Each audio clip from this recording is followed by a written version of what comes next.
It's a brief announcement before I introduce today's guest. As I said in my last episode, I think it was my last episode, many of you have suggested that I offer exclusive content for supporters of the podcast. This is what people often do on Patreon. They offer podcast episodes or Q&As or videos that only their supporters can access. I'm not a huge fan of this idea. I definitely want to encourage people to support the podcast, and I want you all to feel as appreciated as you in fact are. But I'd rather not limit access to the content I put online. After all, the purpose of the podcast is to spread these conversations as widely as possible. But I've been hoping to do some live podcasts, like I did with Richard Dawkins in Los Angeles. So this is what I'm now planning to do. I'll go to the cities where most of you live, and these locations won't surprise you. New York, Los Angeles, San Francisco, Chicago, Seattle, Boston, Vancouver, Toronto, Houston, London, places like that. And I'll book great venues of the appropriate size, and I will give you, the supporters of the podcast, first access to the tickets. And tickets will only go out to the general public in the event that I've booked a hall that is just too big to be filled by those of you who are supporting the podcast. So effectively, the live events themselves will be the exclusive content for podcast supporters. In principle, this doesn't exclude anybody, because if there are only 500 or 1,000 seats in the hall and they have to be filled by somebody, well, why not have them filled with the people who are actually supporting the show? So I like that idea. And not only will I get a chance to meet many of you, but you'll get a chance to meet one another. And then hopefully we'll produce some great podcasts together, and a much wider audience will get to hear them. And of course, I will get recommendations from you about which guests I should get in the various cities, and about the topics we should cover. And I'm not sure how these events will be structured yet. Many may be straight podcast conversations of the sort that I did with Richard. But some might include a talk by me, or a panel discussion, or even a formal debate with someone who disagrees with me about something. So we'll see what we want to do. But there will definitely be Q&A with you, both before the events so that I can refine the topics, and at the events themselves. And it doesn't matter whether you support the podcast through Patreon or through my website. I can reach out to both groups through email. And I'll do my best to pick venues that can accommodate everyone who wants to go in each city. Anyway, I'm excited about this. It seems like a great way to take what's happening on the internet back into the real world, and then create something of value that gets scaled back onto the internet. So, more on that later. I've got some interesting guests coming up on the podcast. I've got Michael Hayden, the only man to run both the NSA and the CIA. Lots to talk to him about. And after that, I have Charles Murray of Bell Curve fame, the scholar who was recently attacked at Middlebury. And there's a lot to talk to him about. I've got Graham Wood, who has a book on ISIS. He wrote the Atlantic article, in fact, the most read article in the history of the Atlantic magazine, that I discussed in my blog with him a couple years back. And let's see, who else is coming here? Gary Taubes, The Case Against Sugar. Don't mean to give anything away here, but sugar is bad for you. Gary has a lot to say about the conduct of science in this area of nutrition. Hasn't always been good. Many of you asked that Sarah Hayter come on the podcast, and she is coming in May. But for today, I am speaking with Lawrence Krauss. Many of you know Lawrence's work. He is a well-known physicist and author. He regularly writes for The New Yorker, and he is also a famous atheist. He was in the film The Unbelievers with our partner in crime, Richard Dawkins. Lawrence does many different things. He runs the Origins Project at Arizona State University. He is the author of several books, and he has a new book out titled The Greatest Story Ever Told So Far, where he tells the story of how we've come to understand the universe to the degree that we have. And he and I spoke about many things, There are not many conversations where you can get into the weeds of quantum mechanical experiment and then also talk about terrorism and nuclear war and Trump and things of that sort. So we cover a lot, and I would say if you're short on time, the last hour or so is probably the most important part. But I enjoyed all of it. Lawrence is fighting the war of ideas on many, many fronts, and so it was a pleasure to have him on the podcast. And without any more preamble, I now bring you Lawrence Krauss. I am here with Lawrence Krauss. Lawrence, thanks for coming on the podcast. It's great to be with you virtually, Sam. Yeah, we're actually rarely in the same place physically. We're often on the same email thread, but I guess I last saw you at the Asilomar AI conference. That's right. Yeah, we were at that AI meeting together. That was last time. It's always pleasant, and it's always pleasant to think of, things that may destroy humanity. Yeah, the list is growing, it seems. Exactly. Yeah. I get to, I'm chairman of the board of the Bolton, the Atomic Scientists, and we set the doomsday clock. But we had a symposium every year where we'd go into that. It used to be called the Doomsday Symposium, which was always cheery. We changed the title. Yeah, I actually want to get to that because I want to talk about some of the threats. But yeah, so let's just start with the various games you're playing because you're doing many different things. Obviously you do science. You're a theoretical physicist. You're an educator. You run the Origins Project at Arizona State University. You write books. You have a new book out that we will touch on. And that's good. Yes. There's definitely more that I want to talk about than sure. is in your book. And I never like these conversations to act as surrogates for interested readers actually buying your book and reading it. So there's no way that the book will be redundant on the basis of what we talk about here. Oh, good. Thanks. And I encourage people to buy your book because you are a fine and clear writer, and this is a very interesting book. As you are. Anyway, yes. And all of those recommendations were far more sincere than they may have sounded. But you write in the New Yorker, which is great. I mean, the New Yorker has been, frankly, fairly bad on science for a good long while, and it's really great to have your voice in there. You don't have to agree with me. I know you now are an employee of the New Yorker. No. I think I'm surprised that I can get my voice, and I only, to make it clear, I'm only allowed online. I'm not allowed on the all my pieces only appear online in the New Yorker. They don't appear in the hallowed real hard copy. I didn't even know that because I read everything like that online now. So me too. I do too, but I want to make it clear in case people thought I was somehow more eminent than I am. Do you understand the basis of that decision? Is that actually? I think, frankly, I think part of it is that there's a different culture for the online editorials and and work than there is in the magazine. And I think I sympathize to some extent with what you say about science at the New Yorker, and I wish there could be more science in there because one of the things we may get to, and one of the things I push a lot because I believe in it, is that science is part of our culture, and we have to integrate it more heavily, and that's part of the problems that we're experiencing now, in my opinion, politically too.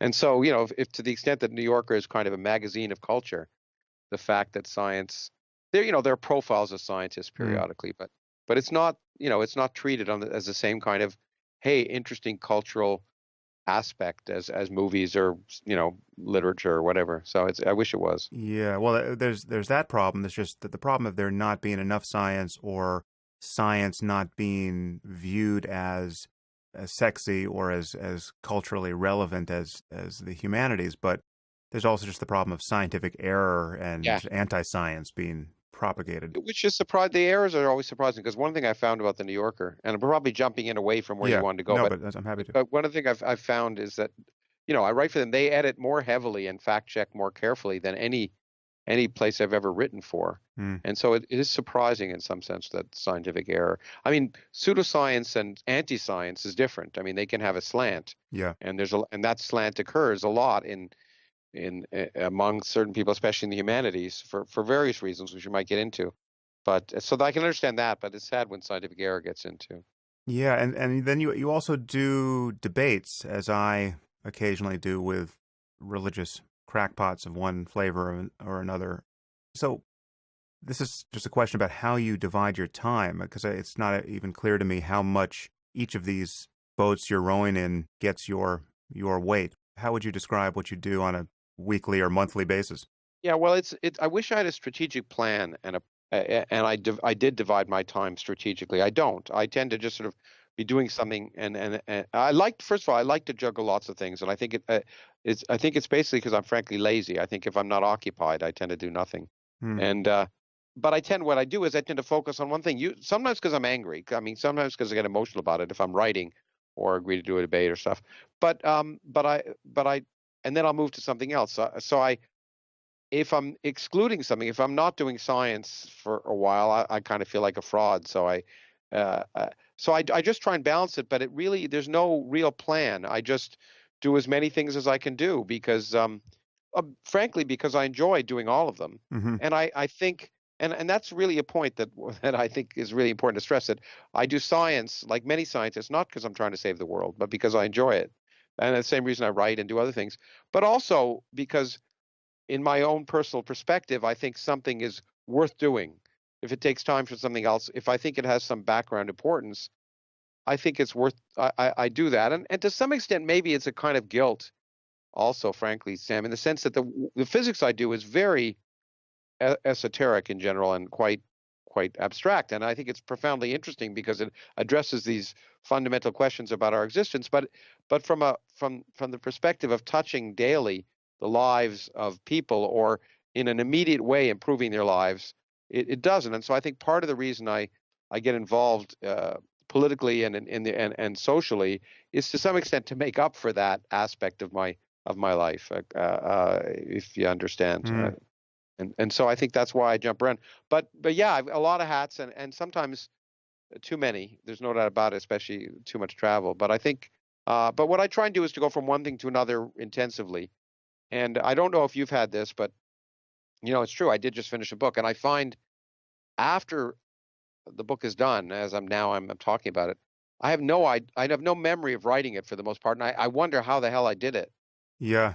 Yeah. because I don't seem to have time for anything else, right? Anything right now. And so it's interesting. I think book writing is kind of like having a baby in a way. If you remember what labor was all about and the whole thing, you probably wouldn't have a second one. And I think it's probably beneficial to forget the whole experience. Yeah, my problem is that I do remember what labor was all about, and I keep pushing off my book deadline. Oh, yeah, I've always thought you're wise, so there you go. I'm more impetuous. But anyway, so I'm lucky, and I guess the point is I think probably because again, to be quite honest and frank, I think a number of things came over a long time of doing things with no notice for what I was doing, and so therefore it's hard to turn down things that I think are useful or important. Hmm. I really working on that to try and turn down. So it's hard to say no. So I often say yes to too many things, and then I just end up having to do them. Right. Well, so what do you think about the utility of doing debates of the sort that we've Yeah. both done? I mean, I don't know how recently you've done one. I mean, do you think they're worth doing? Do you regret doing any of them? I often regret them. I think, look, I think the debate format is a very poor format. It's a rhetorical format. It's not really meant for education or information. It's really based on it's sort of smoke and mirrors. And so that from that perspective, I'd much rather have a conversation or a dialogue than a debate. But I have found, as you probably found the same thing, it surprises me when after I've done a debate, like why the heck did I do that? That people, I mean, you never do a debate to try and beat the person or to try and convince the person you're debating. Who you're talking to is, of course, the broad middle, Hmm. and particularly the people who. It's nice to have the fans on either side, I suppose, but the real people you're talking to are the people who've never thought about the issue and who you think would be swayed potentially by a smooth talking huckster. And and so if you can reach those people who haven't really thought deeply about it and influence them to start thinking about it, then then I think it's worthwhile. And I've been surprised, even the debates that I've afterwards gone and say, "Ooh, I just had this sick feeling. I really awful. Why did I do that?" That people afterwards have said, "I watched that, and that impacted my thinking." And so I guess it's useful.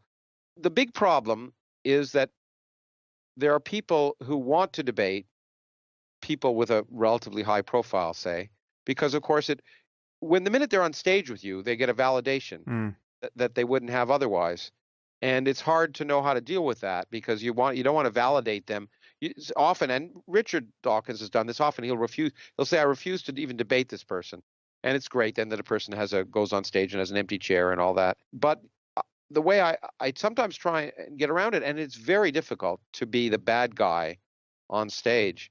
But there were one or two times where I think these people, you know, I don't mind debating people who I think are honestly in error, Mm. who believe what they say, and one can have a discussion with them about it. But the people that really upset me are the people are real hucksters who are just lying because they're trying they can, and they have a smooth shtick, and they want to sort of fool people.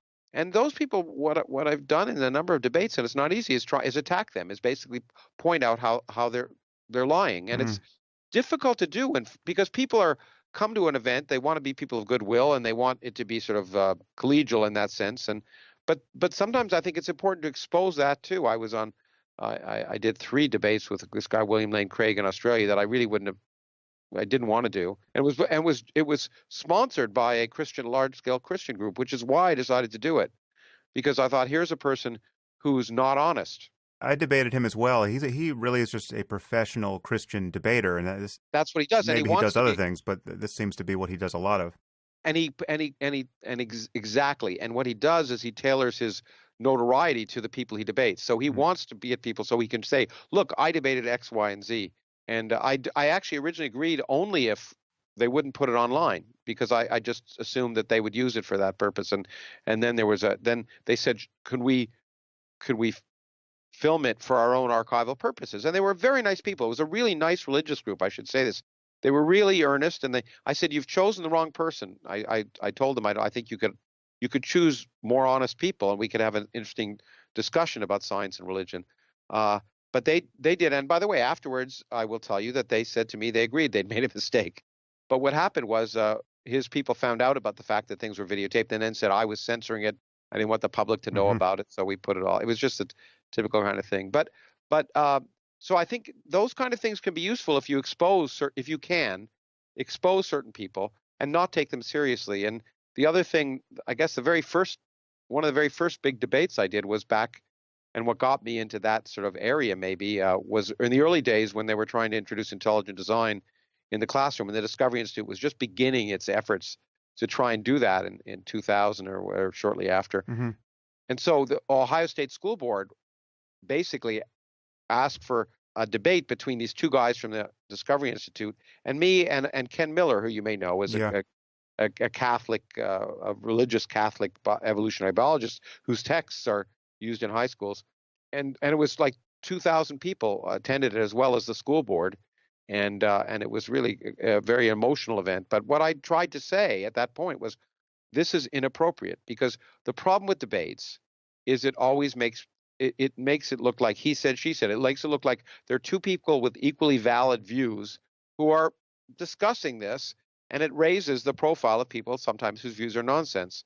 So I just pointed out that if it was an appropriate panel, there'd be 100,000 scientists on one side of the table and two people from a marginal religious lobbying group on the other. I think because the journalists do this too. They always try and make it seem as if there's two sides to every story, and to some extent, a debate validates that, because it makes it appear as if both sides are um, are valid. So I won't, for example, do debates that say, science versus creationism, or or evolution versus creationism, because the very premise of the title suggests they're at equal footing. Hmm.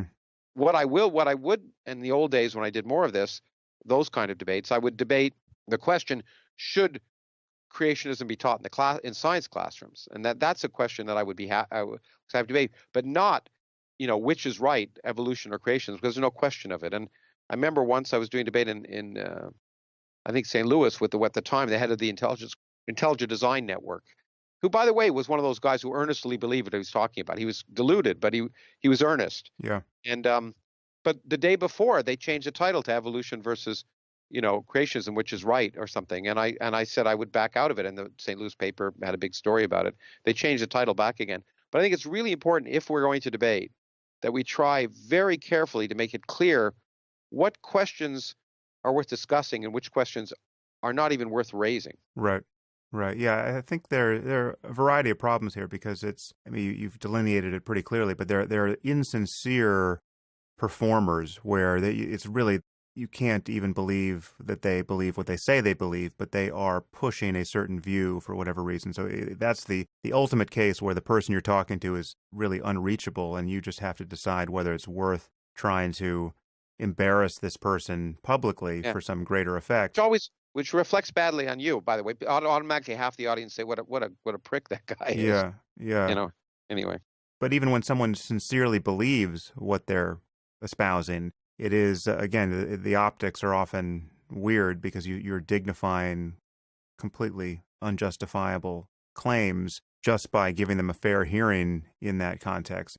And what's even worse about debates often, and this bothers me about political debates, is that the value of humor is so enormous that the person who gets a couple of laughs often wins, right? I mean, so Yeah. like Yeah. that bonds the audience, and so that's, Yeah. and you and I actually occasionally get laughs, so that Yeah. tends to work in our favor. But Yeah, I know. I like to make jokes, so I benefit from that. And I mean, I'd make jokes anyway just to amuse myself. But yeah, it is it's not. unfair. Yeah, it's It certainly isn't fair. It's as I say, it's smoke and mirrors. It's rhetorical. Debates are really entertainment. right. But when I really do agree to, I would think I now, as usual, I've thought about the answer after I've said things. But uh, when I do agree to do debates now, and it's rare, it's usually because it's an audience that I don't think ever gets to hear the other side. Yeah.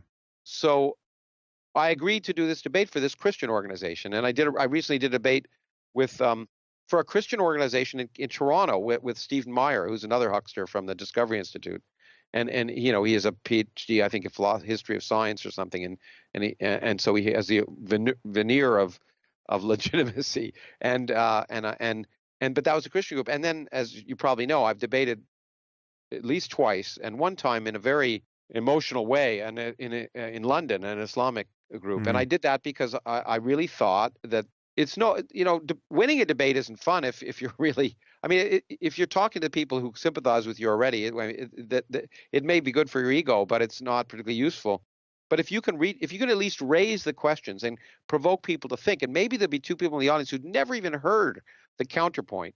If I recall, the best thing about that debate was your refusal to go on stage unless they integrated the audience because they had segregated women from men in a university audience. Isn't that correct? Yeah, yeah, I didn't. It made a lot of it got a lot of attention, and I didn't intend it to. But I went, I did this, and the group seemed earnest. People told me in advance that they're going to segregate, so I wrote to them and I said, I'm not going to appear for this. They said, don't worry, they won't. And then I arrived in the auditorium, and of course, it was segregated. And then I went down to the hosts and I said, you told me it wouldn't be, and they said, oh, it's not. This is just suggestions.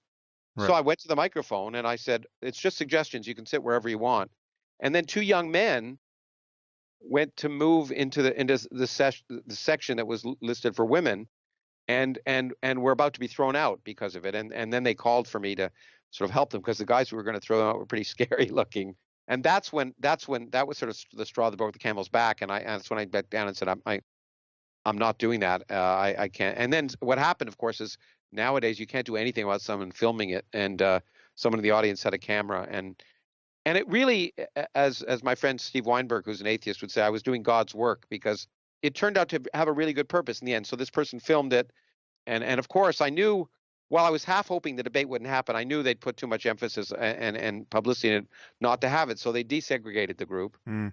And by the way, the people who were the most angry, and we can get to this, the people who were really upset were all the women in their bags, and there was hate, and one of them spoke up afterwards. But what the good thing that happened from it in the end, I was sort of surprised it got all this attention in all these British newspapers, is that the university, it shouldn't. I mean, it's a university that should not be allowed, and the universities learned about this and basically said that banned that group from having events at a university. Mm. And when one of the women came up at the end, there was a question and answer period, and chastised me for forcing her to sit near men. I said, you shouldn't have come. I said, this is a secular environment. You could see it online. I understand if you're uncomfortable around men. That's your business, and I sympathize with it. And but have to realize that you're living in a society that's a secular society, and therefore, if you choose to come to an event like this, you have to, or go to a baseball game,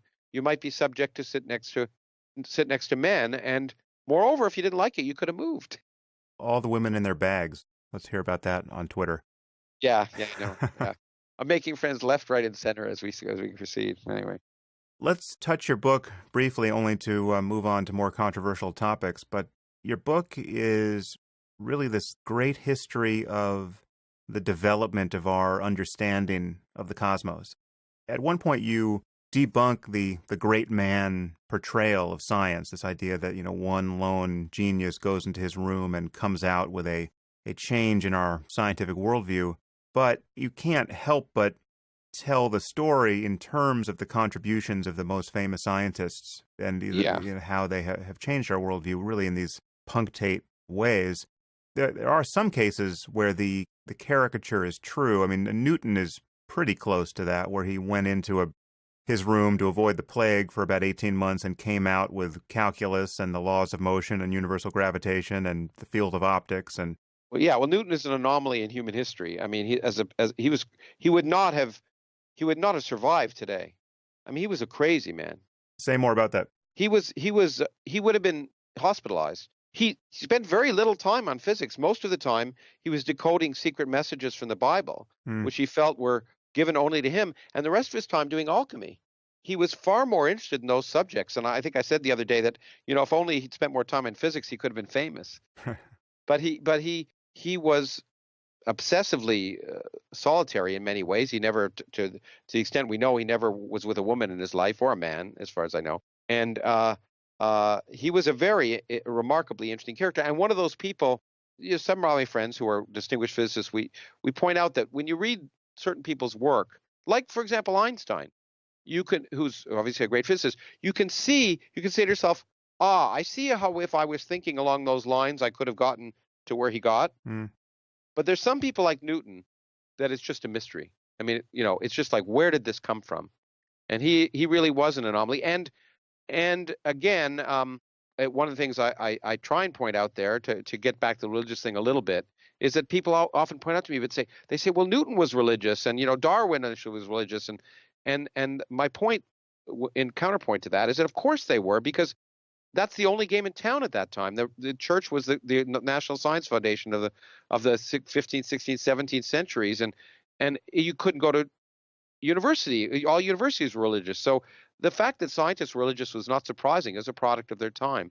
But he was much more obsessed with the secret messages of the Bible, which and maybe Leonardo too was. But anyway, he was a wild and crazy man. Also not a very nice man. I mean, he was an incredibly vindictive character. Yeah, his statement about I've only gotten where I have by standing on the shoulders of giants was a vindictive statement, because one of his great competitors was a dwarf. Yeah, Hook. Yeah, and of course, as you know, when later on when he became I don't know if it was Chancellor of the Exchequer, but he was head of the Treasury. He loved hanging. One of his greatest joys was hanging counterfeiters. Right. He went to every one, and he just enjoyed it. But so he was really a weird character. But not all. But that's unfortunately a stereotype that some people have, that you have to be a solitary genius, and it's certainly not that way. And I do try in the book to show that things are baby steps. And while I reflected in terms of the people who've had perhaps in one way or another the biggest impact, some of it is due to the fact that these people got it wrong. They actually had a huge impact on science by affecting the field and moving it in what ultimately turned out to be the wrong direction. And one of the reasons I call it the greatest story ever told, because it is a human story. It's a story full of twists and turns and crises, and the great thing about science is, well, first, that scientists are human, which is a little known fact, but that means that individual scientists are biased, they're prejudiced, they're pigheaded, they're whatever, they're sexist, or not, some of them may even be Republicans, but the science manages to drag scientists along. The science, the process of skeptical inquiry, basing your results on empirical evidence, testing, looking at many sources, that manages to take people, even when they're deluded, eventually in the right direction. And there's lots of times in the story where I hope the reader, because I certainly felt like shaking these people and saying, "You've got the right answer. It's right here. If you weren't so pigheaded and willing to just focus on this fad at the time, or something that interests you, it does one or the other, then the progress could have been made much more quickly." It is a human story, and it's the greatest story because it isn't driven by just human imagination. It's Mm. driven by nature, and nature keeps surprising us and taking us to places we literally would never have gone. And it is this community process where, sure, people drive it, but the whole community is affecting things, and sometimes the ideas come out of left field, and it's that story that I find so wonderful. And of course, the most important part of the title for me is the "so far" part, Hmm. because unlike that other supposedly greatest story ever told, which was written down by Iron Age peasants who didn't know the Earth orbited the sun, this story changes and it gets better, and tomorrow it'll be better than it is today. And it changes because we learn, and that's what's and it's surprising. And yeah, I was going to almost pull a Richard Dawkins and read a quote from the book, but I won't.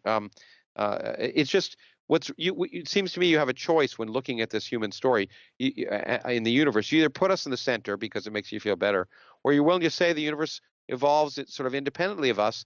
And if you do that, you check to see if your story's wrong, and you also are willing to be surprised, and that's what makes it, to me, so interesting. Yeah, well, the crucial distinction between science and almost everything else, I guess you could broaden it to include rationality generally, but science is the most focused and disciplined version of that, certainly, is that the incentives are aligned in a way where it is self-purifying. I mean, everyone is trying to prove everyone else wrong. Yeah. You're constrained by the way the world is, however it is, and your professional reputations even improve if you prove yourself wrong. Well, and that's the hardest thing to do, as Feynman would say. The easiest person to fool is yourself, and that's a lesson. I mean, there's lots of object lessons that I think, even though the book is really about the forefront of physics, and I think it's so fascinating, and the intellectual journey is really the greatest ones humans have taken.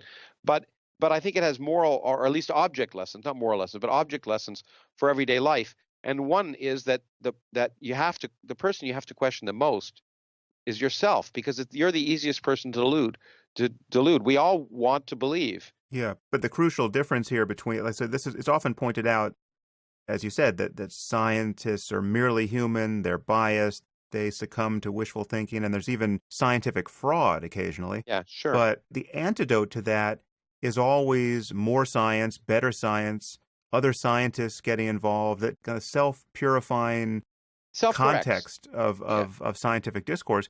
And you cannot say that about religion. You cannot say that about any backwater in the humanities where dogmatism is moving completely unconstrained by any truth testing. It's just that, the kind of a faddish set of ideas that get foisted on a generation and stay there. And there's no feedback mechanism. There's no Yeah, testability of anything. it's the feedback that's important, because I don't want to give the illusion, and I don't think you have, but some of the listeners may get it, that somehow scientists are better. They're No, not. no, no. But it's really the fact that we are lucky enough to be able to rely on nature. That if you spout nonsense long enough, you come up with things where nature just proves you to be ridiculously wrong. And so it's self-correcting because you have that tool. And it's been a problem, and to some extent, in physics in the last bunch of years, where when I talk about what I think is actually one of the most exciting periods of physics, and it's a surprise, I think, for some people, that most people think the period 1905 to 1925 in the 20th century was the greatest time, because relativity, general relativity, quantum mechanics.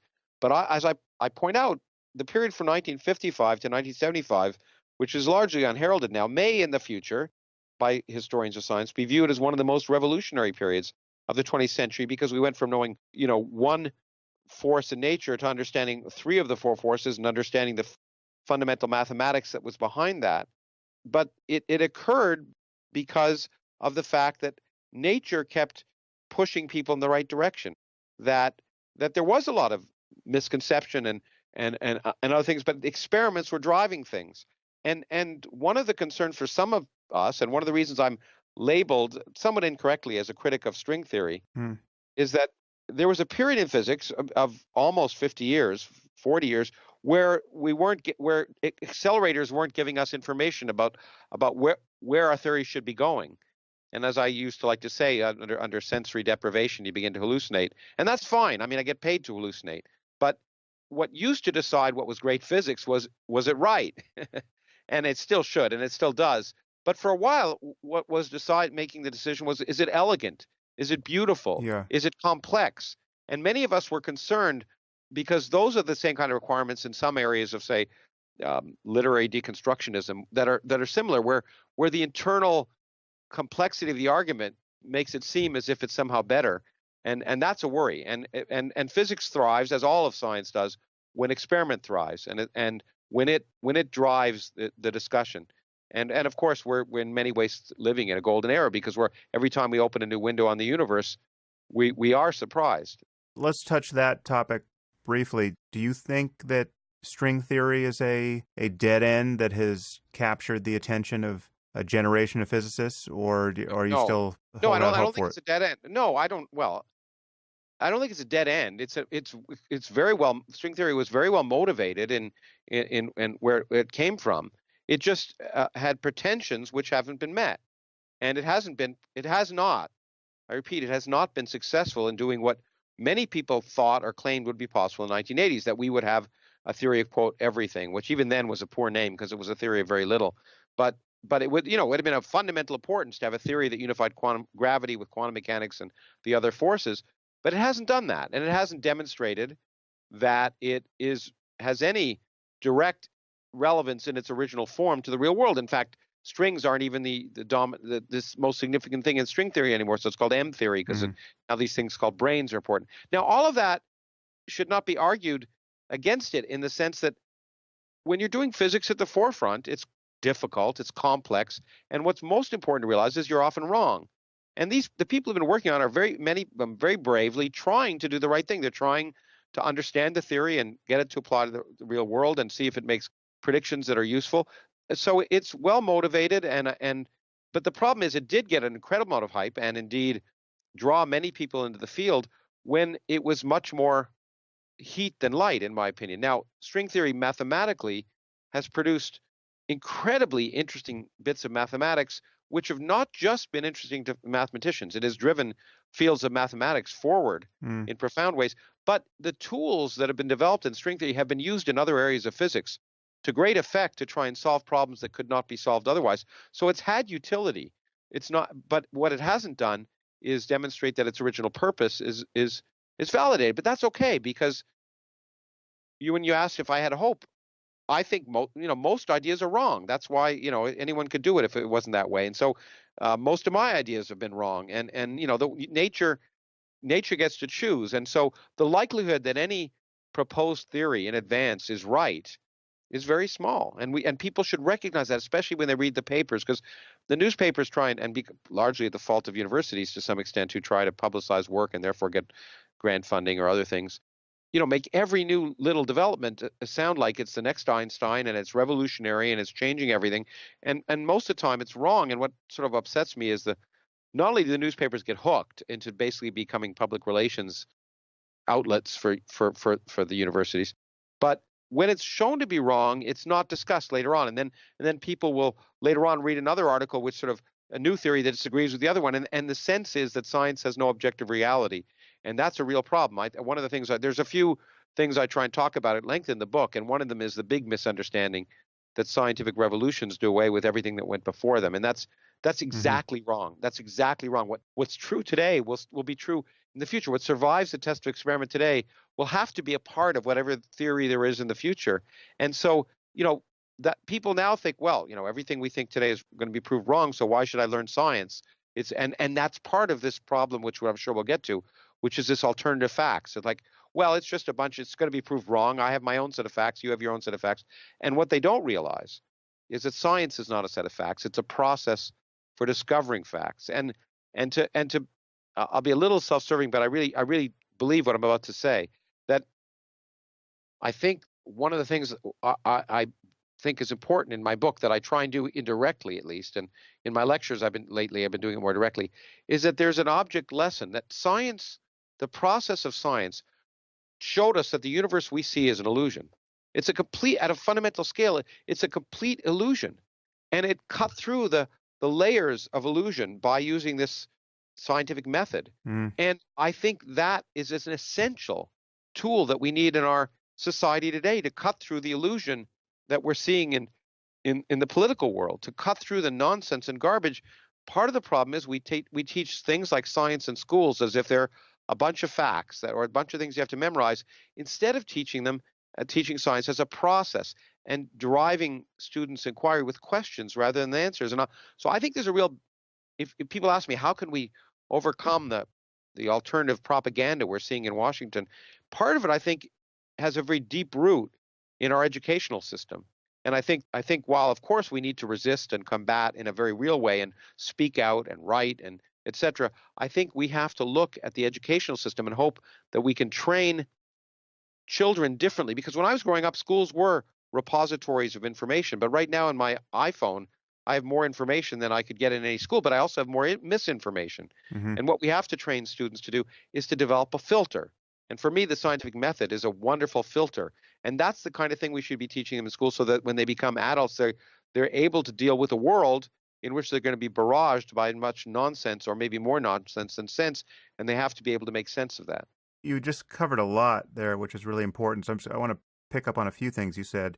One problem is that some of the most memorable things to come out of the philosophy of science are misleading at best. And so people think, for instance, that, as you said, in each generation, our scientific worldview is completely overturned without remainder, and nothing thought by your father or grandfather is any longer valid. So people have this picture of just wholesale changes in our understanding, and it's easy to see how they have that. I mean, you have people like Thomas Kuhn who've more or less said that that's how science proceeds, but you just have the very different picture when you move from Newtonian physics to relativity, say, and then in quantum mechanics, and the fact that those theories are as yet imperfectly reconciled, and the thing that would reconcile them may look completely different as a structure. And so that it gives a picture of just radical change. And yet, as you said, the data that Newtonian mechanics were conserving have to be conserved by the new theory. And I mean, so just to take one, this is an example I often go to because it's very easy for people to get. We could witness wholesale changes in our understanding of biology, say, but the idea that DNA has something to do with the physical basis of heredity is not up for grabs. Whatever new theory of molecular biology is coming down the pike, it will have to conserve what we know about DNA. The probability that DNA is somehow totally irrelevant is extraordinarily low, and if in fact that were realized, whatever new construal of how we were wrong about DNA comes to us, it will have to conserve all of the data as we know them, right? And there's very little room to move now, given how much data there is. Exactly. The point is that our underlying pictures change tremendously, but so when we subsume a theory, our underlying understanding of the universe does change, which is great. It's one of the things I celebrate in the book, and one of the things we all celebrate as scientists, that our pictures change. And that's why I think, by the way, science is like art, music, and literature. The greatest benefit of science is to force us to reflect upon and potentially change our view of our place in the cosmos. But as you say, DNA, what survived the test of experiment, it works. You can do experiments and you can show that it is responsible for the transmission of information. And Newton's laws, a million years from now, when I have a theory, if there's a theory of quantum gravity, if I let go of a baseball, it's going to fall. It's going to be described by Newton's laws. Whatever we learn at the edges of science, which may at a fundamental level change how we think about the universe, nevertheless doesn't make Newton not true. Newton will be true in now and a million years from now. And one of the great, what I spent a lot of time in the book showing is, because I get a lot of email from people, and most of it always begins this way: everything you think you know is wrong. Now, half of that refers to my politics, the other half to my science, and then they say, everyone thinks I'm crazy, but everyone thought Einstein was crazy, therefore, and they try and make that connection because they think Einstein did that. And one of the things I work really hard to do in the book, is to show that Einstein did exactly the opposite. Yes, he revolutionized our understanding ultimately of space and time, although the really key revolution didn't really come from him. It later on came from his math teacher, Hermann Minkowski. But what he did do was show the two pillars of physics, both of which had survived the test of experiment, and therefore both had to be true. You couldn't have a theory that violated. One came from Galileo and one came from Maxwell. They were the pillars of our modern theory of the physical universe, but they were inconsistent with each other. And what did he Hmm. do? He didn't throw one or the other out. He managed to make them consistent because he realized they were both true. So whatever theory of nature you developed had to agree with both of them. And that was the brilliance of Einstein, was not to throw things out, but to rather recognize the beauty of what worked and keep that and force his beliefs to conform to the evidence of reality. There's another point of confusion that often surrounds Einstein's work, which is this phrase, everything is relative, Yeah. right? Which derives from the word relativity. Well, it should be called the theory of absolutes in the end. And it was really, as I say, it was his math teacher Hermann Minkowski that showed that. It is true that Einstein reconciled these two things by saying that in fact observers measure different things, and they measure different time differently and length differently depending upon the relative state of motion. And that's remarkable and true. And that's where the word, relativity comes from, the fact that your measurements of time and space are relative to your circumstances. But the beauty of the theory is an underlying theory showing that we live in a four-dimensional universe in which space and time are connected.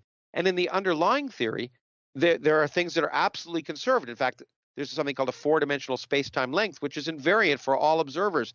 That's the beautiful aspect of nature. We now understand that we live in a four-dimensional universe, but we don't see it. We see three-dimensional slices. It's part of the story of learning that the universe at its fundamental scale does not resemble what we see. What we see is a myopic slice of that. So in some Hmm. sense, the relativity is related to our myopia. Now, it's a real fact that we have a myopic it's a real fact that every measurement we make about the universe depends upon our circumstances. And Einstein was brilliant enough to realize that measurement is what determines reality for people. It's not what they think, but what they measure. And therefore, if two people measure different things, they're just as real, for even if those two things are different.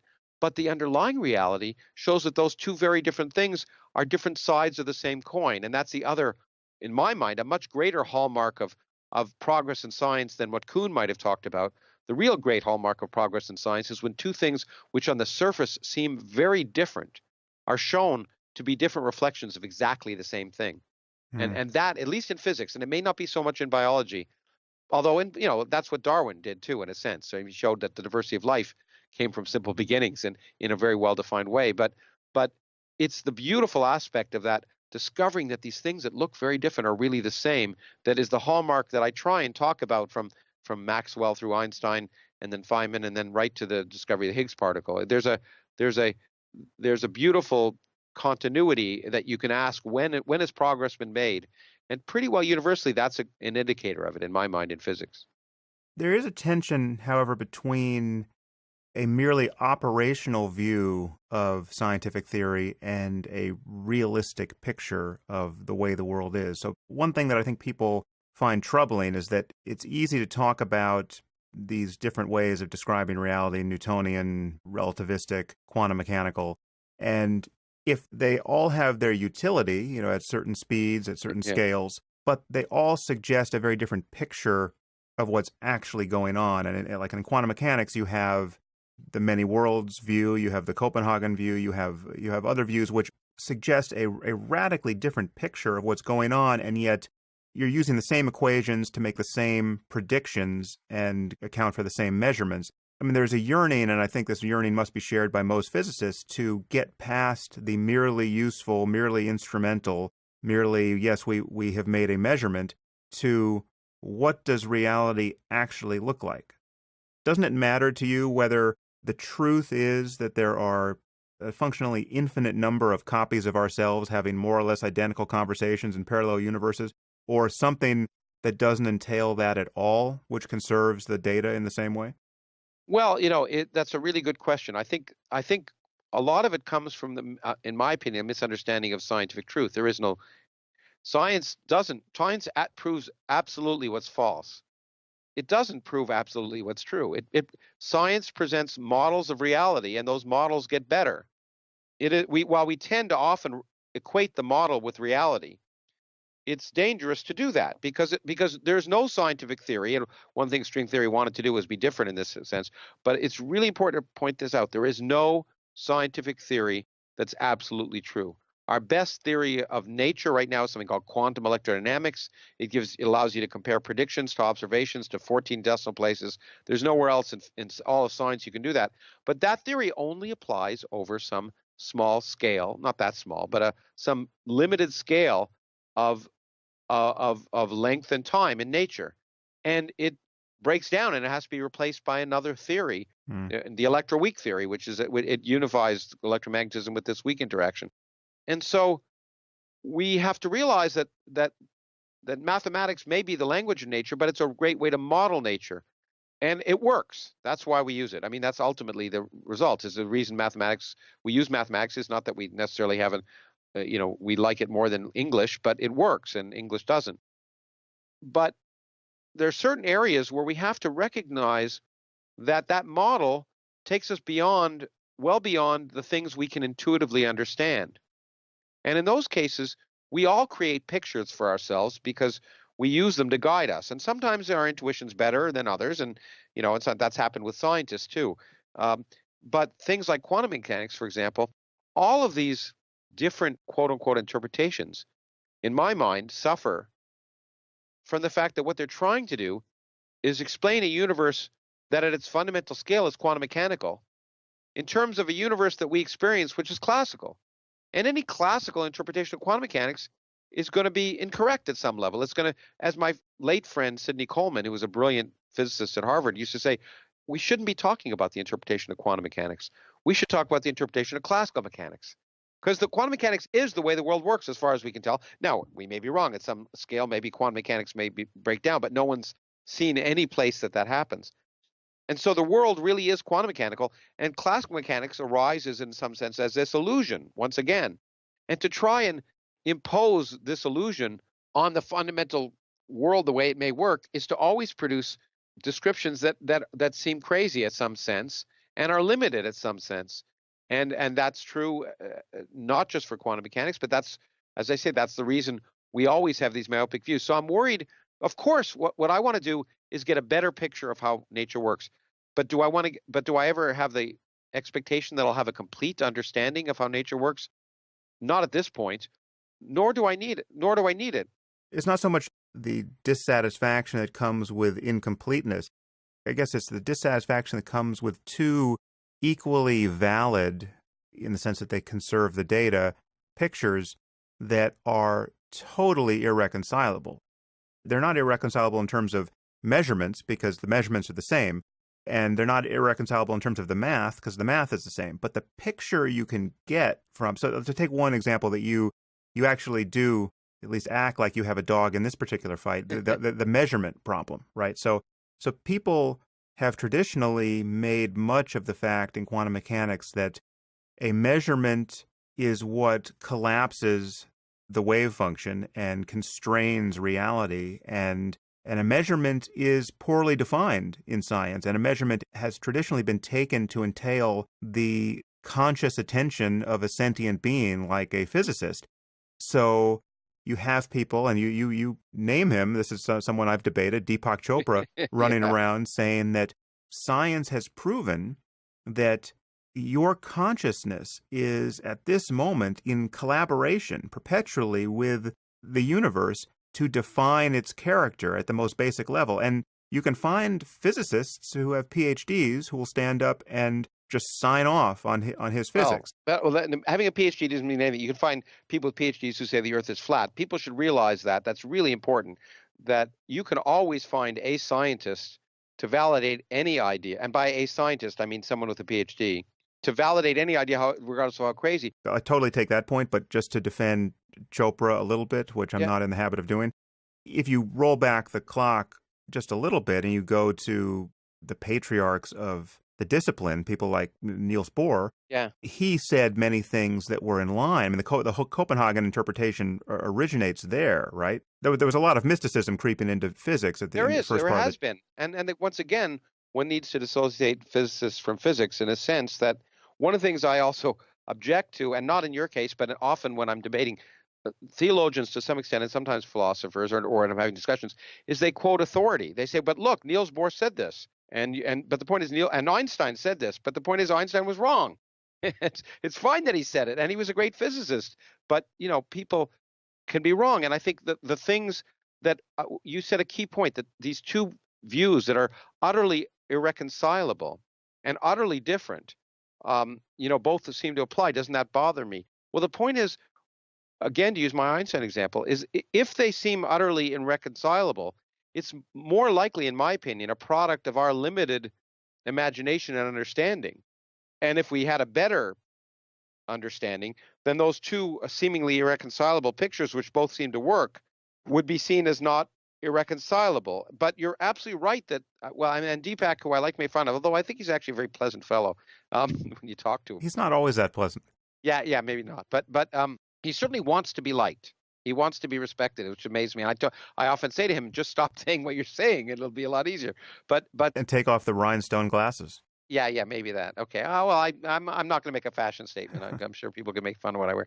But what it is people who misuse quantum mechanics. Quantum mechanics is the most misused part of science because it seems the most mystical, and it seems to offer for people an out to everything they want in life. The new age hopes and dreams that people have that somehow they find are disappointing about the real universe. And this notion that consciousness plays a key role. I mean, the best counterexample is one which I got from I think a friend of mine, Frank Wilczek, a physicist, a Nobel Prize-winning physicist, as it turns out. If consciousness mattered in quantum mechanics, if it really was relevant in measurement, then whenever you read a scientific paper, you'd have to the writer would have to say what they were thinking about that time. Were they thinking about sex? I mean, we'd have to integrally in every part of every scientific measurement paper, you'd have to have a discussion of what the conscious thoughts of the person doing the measurements were. And of course, it never enters into it at all. Consciousness and quantum mechanics are consciousness is something, I mean, it's more your area than mine, but in my opinion, it's something. The reason I do physics is because it's so much easier. Consciousness is so much more difficult. We don't have, I don't know of good definition of consciousness. It's obviously a fascinating area and something we're trying to learn about.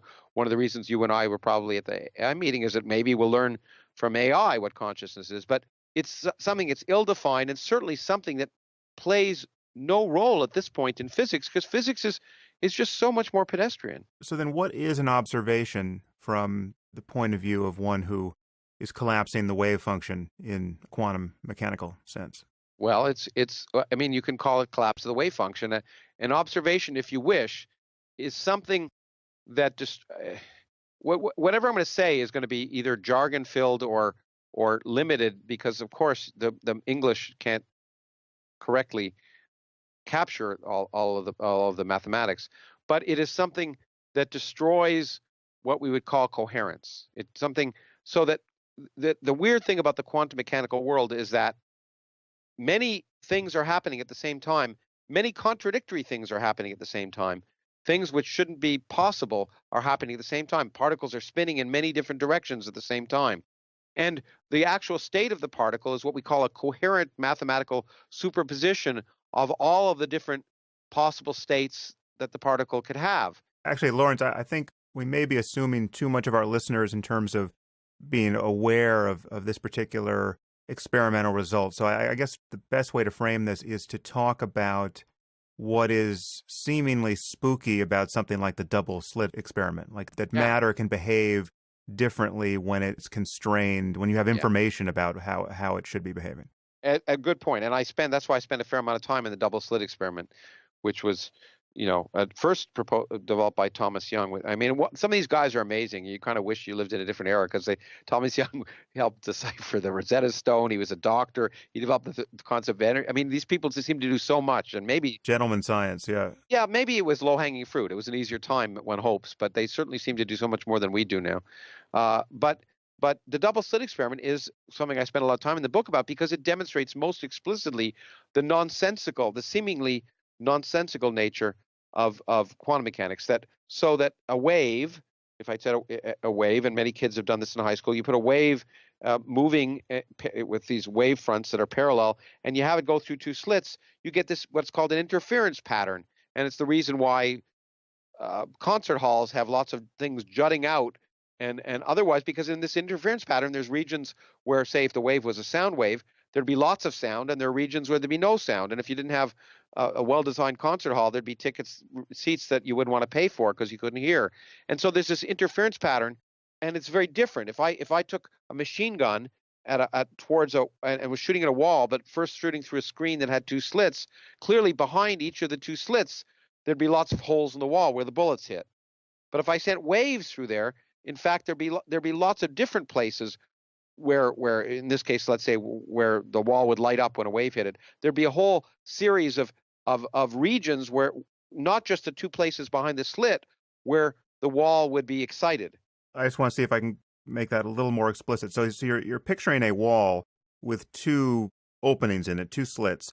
And if you have a wave of anything, water, light, anything, when it hits that wall and encounters those slits, most of the wave is blocked, but then at each slit, you have an individual wave propagating beyond that, like two circular waves coming out of these two slits, which when those waves meet on the other side of the barrier, they will interact in a way where their peaks align, they'll be higher, where their troughs and peaks cancel one another, they'll fall off, and you'll get a different pattern. It's a beautiful pattern to Right. see. And if you've ever been at a seashore near boats where you can see that. You can see the beautiful wave-like patterns where there's regular patterns of ridges of regions where the waves are high and where the water's calm. And it's really a very pretty pattern. And it's called an interference pattern. And okay, so that's a big deal. Fine. But that's true of light, or let's stick to light because the light equalizes both sides of this experiment. Yeah. Okay, because light we know is a wave, so light behaves that way, and it's one of the what was one of the experiments that Thomas Young did to argue that light was a wave. In fact, there were other experiments too, because when you put light through the slits have a very small, because the wavelength of visible light is very small, and in order for this phenomenon to be observed, the slits have to be sort of comparable in size to the wavelength of light. But then you see these wonderful, interference patterns. But the problem is light is made of particles, also in quantum mechanics, and we can make a source so weak that when it emits light, it actually emits a single particle, what we call a photon. Okay? And we can do that now. And so now the question is, okay, but if photon is like a particle, then when I shoot it towards those two slits, then the pattern that appears should be like shooting bullets, right? Because the photon will go through one slit or the other. If it goes through one slit, behind that slit, you'll see a light stripe, or goes through the other slit behind it, you'll see a light stripe. But that's not the pattern you see. You see an interference pattern. And you see an interference pattern even if you send one photon through at a time. And what that means is the only way you can understand that in the picture, if you think about, classical world, is that the photon is going through both slits at the same time and interfering with itself. As a wave. So it's doing, as a wave, it is literally doing two things at the same time. It's going through both slits. Now you can say to yourself, that's crazy. I can prove that's not happening because I can attach a photon detector at my slits, and my photon detector will click if the photon goes through one slit or another. And you say, okay, I'll do that experiment. And then you'll see that indeed only one detector will click at each time. The photon will go through one slit or the other, and you'll say, aha, see? But then you'll look back and you'll see the pattern is different than it was before. It's now a pattern like bullets. So by the very act of measuring and fixing which slit the photon goes through in a measurement way, you change the pattern. You're changing the physical behavior of light by simply seeking certain information about the path the photon took through the apparatus. And that seeking that information is what you might call a measurement. Yeah. But in particular, and that's why we use the word decoherence. It's a bit of jargon, but in some sense, to understand what the photon is doing before you do the measurement, or if you don't do the measurement, you have to assume that many different things are happening at the same time, and at the wall, the end result is the product of all of those things having happened at the same time. So it's what we call a coherent superposition. In the language of Richard Feynman, that's what we call the many paths interpretation of quantum mechanics. The photon is taking many different trajectories, and in the end, to figure out what happened, you have to account for all the different trajectories. But if you end that coherence, namely by making some measurement that definitely tells you the photon was here between A and B, obviously all those other trajectories are now ruled out, and the end product of what you see is different.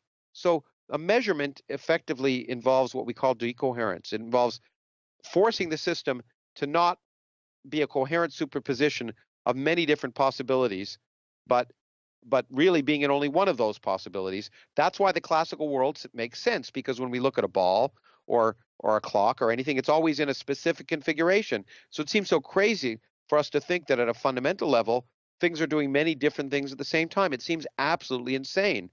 And it is, because as Richard Dawkins would emphasize, what makes sense to us is what was useful to us in the savannah to escape lions, and it wasn't to learn how to do quantum mechanics. And so it's not surprising, in some sense, it's surprising that as much of the world is comprehensible as it is. It's not surprising that at a fundamental level, the world is strange and seemingly mysterious and defies common sense, because why should it validate our common sense when we're human beings who live at a certain scale and the universe is so much richer? And it's, again, I repeat, I think this is a characteristic of science that it shares with, in some sense, the best social science, but also with the humanities. When you have a myopic view of how you think people should behave, and then you go see a play and it get illuminated, homosexuality, say, illuminated in a new way, it opens your horizon. You realize that what you thought was normal and natural is maybe not normal and natural. Similarly, when anthropologists have gone into different societies and they say, what we think is absolutely normal about what's proper and appropriate and polite in that other society is viewed to be the exact opposite. It opens our mind to realize that our myopic conditions are just that. And the beauty of science is to get us beyond our myopia. I think I said in the book, and I do believe, and I once regretted saying it, that the purpose of science, one of the purposes of science, is to make us uncomfortable. Because if we're always comfortable, then we're never outside our comfort zone. We're never learning anything. But I do think that, again, is one of the purposes of great art, music, literature, and all of human intellectual inquiry at its best, which is all, in my mind, part of the greatest story. I share those intuitions about the limits of our intuition, and the fact that we shouldn't be surprised when our intuitions are violated when we explore any of these regions that are in principle beyond the space where our intuitions were tuned up by evolution. Back to Dawkins's point, we have not been constrained by reality in terms of our successful breeding and propagating ourselves over the generations by our ability to understand what's happening in the center of atoms or at the back of stars or anywhere else where physics attempts to take us. But the double slit experiment is squirrelier than that. Okay, tell me how. It's not just that the knowledge we're getting is counterintuitive. It's the fact that you're getting knowledge changes what the physical world is doing. Well, it's not getting knowledge. In this case, measurement. Well, yeah, but we're getting the measurement effect. The person doesn't have to be there. You can have the double slit experiment working with a Geiger counter or whatever you want and come back after the fact and look at the data. The actual apparatus isn't getting the knowledge. What the apparatus is doing is interacting with the light. And that's the key point. It's not just some abstract way of thinking about it or imagining it somehow changes it. You actually have to interact with it. That's why these people like Deepak and other people who somehow say quantum mechanics tells us that thinking about the world changes it. It doesn't. You have to interact with the world to change it. And this measurement apparatus interacts with the light. It's not just there are really fancy ways in quantum mechanics of actually manipulating light without interacting with it. And that's what sort of quantum computers are kind of based on. But if you want to get what you say is knowledge, it means you have to have an interaction. You have to do something rather drastic and rather violent. But you're not interacting with it in such a way that your interaction is what seems to explain the change in its behavior. Well, no, I don't. Maybe, I mean, you'll probably get letters from some philosophers of quantum mechanics who might disagree, but no, I think it's a central part, that interaction. is a central part. It's what defines what a measurement is, and that's why the measurement concept is, in some sense, um, difficult to quantify, because there's certain gentle ways of interacting, and they don't measure. And so it really is the process of interacting, of physically changing it, that produces a change. It's not something subtle.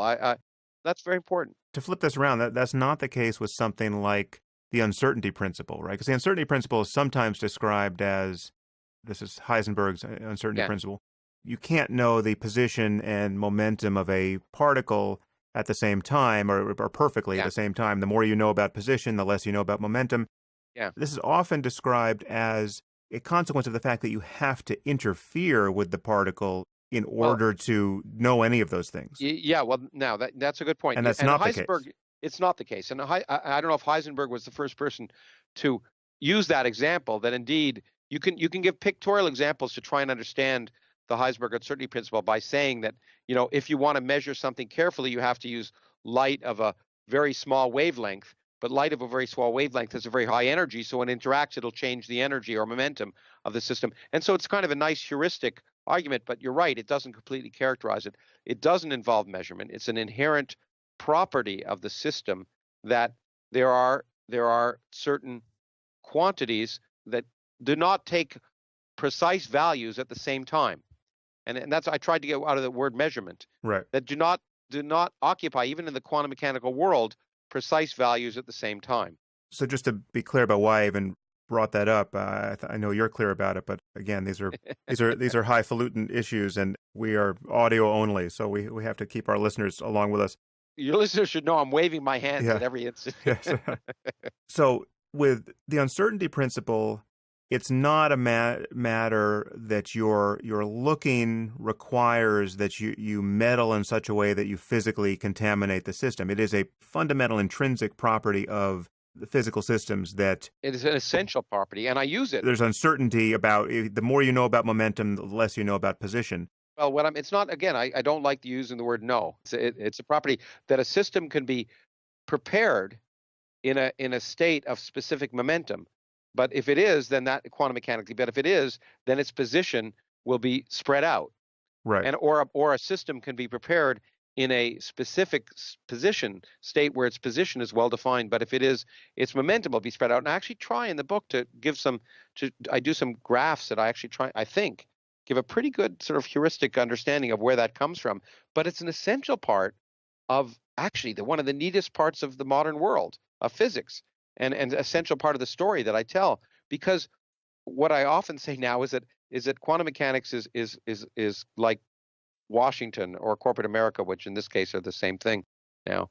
That if you can't see it, anything goes. That because what the Heisenberg uncertainty principle says is, if I measure a system for a short enough time, then the energy of that system is uncertain. It means that it's not well defined, and that means there may be not just one particle in there. There may be many particles, and that's why empty space is actually a boiling, bubbling brew of these what we call virtual particles. It's like embezzlement. I was just saying this last night. If a particle pops out of empty space, it has energy. Where did that energy come from? Well, it violates energy conservation for it to be there. But if it violates energy conservation by an amount smaller than you can measure, it's fine.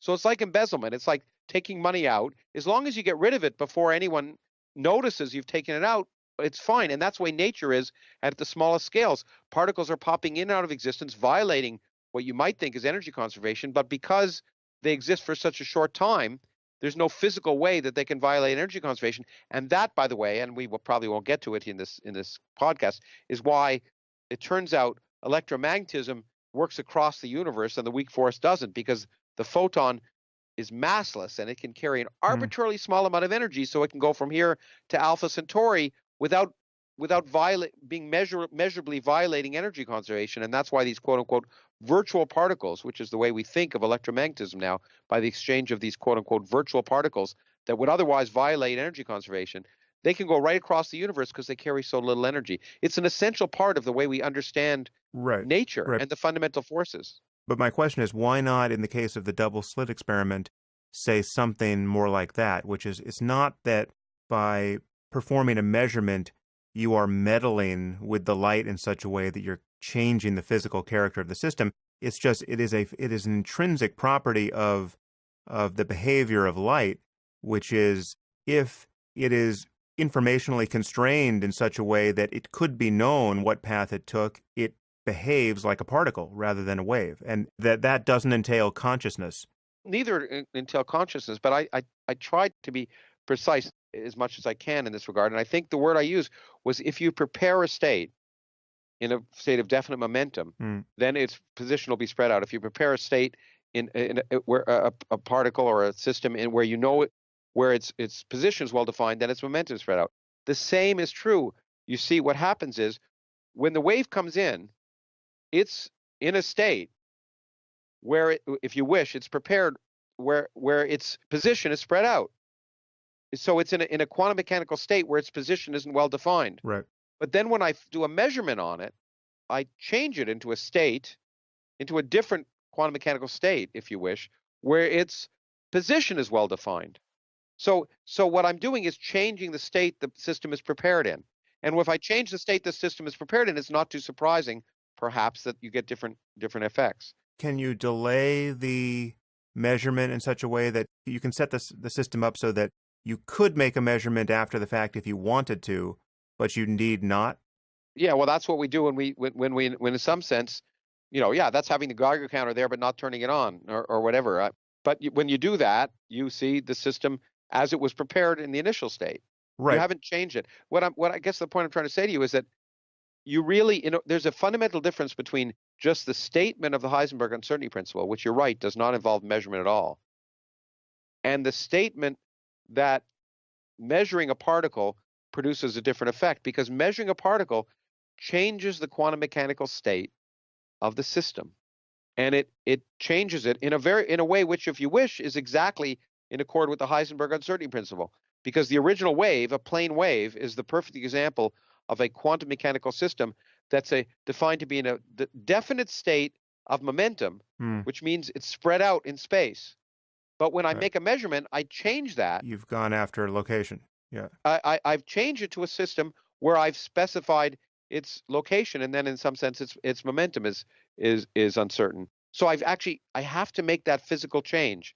And it is true that physical change may be observed and interpreted by us, but there's some physical system that's interfering with that's changing the quantum mechanical state of the system. And I don't know any counterexample to that. I think measurement is a violent act. And it's a violent act in quantum mechanics. It's a violent act. Well, it doesn't always have to be a violent act. That's what's wonderful. Because, for example, if the system was already in a state where its position was well defined, and I measure its position, I haven't changed anything. So it can be that measurement doesn't change the system at all, but that just depends on what the initial state of the system was. And so it's what in the mathematics it's called an eigenstate, but it doesn't really matter. But so you could be lucky and make a measurement and not change the system. But to argue that measurement that measurement does not involve physically impacting, and that somehow this measurement problem is aside from the issue of physically interacting with the system, I think that's incorrect. Well, I guess my question is it possible to set up this experiment where you could seek the information after the fact, even years after the fact, right? And if you don't seek it, it behaves as a wave. If you do seek it, it behaves as a particle. Has anything like that? Well, there are very sophisticated quantum mechanical experiments called delayed choice experiments, and they're very they're very confusing to talk about in language again and to interpret properly. The bottom line is that I think it's how can I say this in a way which is accurate and both clear, which is not so easy in this case, that your choice alone is not the powerful thing. It's the implementation of your choice that determines the ultimate state of the system. And the implementation of your choice requires you to have some physical interaction with the system at some level. And there's no way to change a quantum mechanical state without physically interacting with it. Mm. I stand by what I said. So there are these delayed choice experiments which make it sound like you're determining how the system behaves by just having thought about it later or afterwards, and those things contribute to what I think is a confusion and allows people like Deepak and others who are, in fact, I think worse than Deepak, people who like write The Secret, who argue that somehow quantum mechanics validates their ridiculous notions about that allow you to become successful by changing reality by thinking about it. And they get a lot of money from people, and those are hucksters. Yeah, yeah. Well, I will rely on you to send me an email if I ever have to apologize to Deepak. Okay, so just let me know if I owe him an apology at any point. Well, yeah, okay. I mean, If something happens in a physics journal that I'm not going to notice, let me know. Yeah, yeah, okay. Yeah, I will. And these, and I should say, I mean, your questions are important ones because the way of interpreting quantum mechanics, that's why there are philosophers who spend so much time in quantum mechanics, because the ways of interpreting the results of experiment force us to reassess what we think is real, quote unquote real. And maybe we have too much of a reliance on what we think of as real, because as I once again say, even science just presents a model of the world, and the way it works is like Sherlock Holmes would say, which is to get rid of the stuff that's clearly wrong, and what's still survives clearly has some semblance of reality. Right. But to claim that it is reality, I think is something that, I mean, while colloquially we might say it, but if scientists really think about what they're saying, I don't think they would claim that.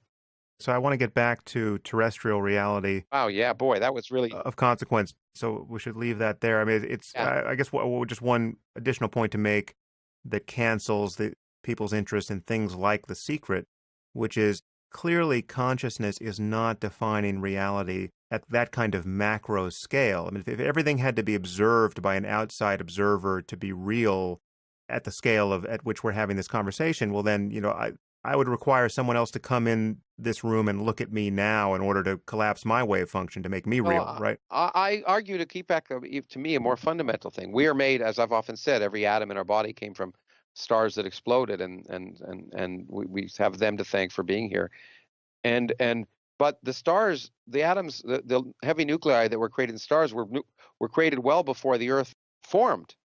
Yeah. And before there was any life on Earth, and so all those physical processes had to happen for us to be here, and unless, of course, you may argue there were other consciousnesses in the universe, but let's ignore that. There was certainly no need for consciousness to be there, and there was no human, animal, prokaryote or eukaryote consciousness on Earth, because Earth wasn't even there when all the particles in our body were assembled and made in the form that allows us to live. Yeah, except from Deepak's side, you're begging the question. He's going to put consciousness at the beginning of all that, observing that whole process as an intrinsic property of reality. I will. And what I say is he's entitled to do it, but it doesn't have. But and it's fine for him to say that. What's not good for him to say is that physics validates that view. So it's all right to say. I mean, that's what a religious view is, right? That there's some consciousness at the beginning of time that somehow determined why that's the deistic view, this sort of kindler, gentler religion, that somehow consciousness impacted upon the creation of the universe, and neither you nor I could disprove that, although there's no evidence of it. But it's what isn't correct to say is that physics validates that notion.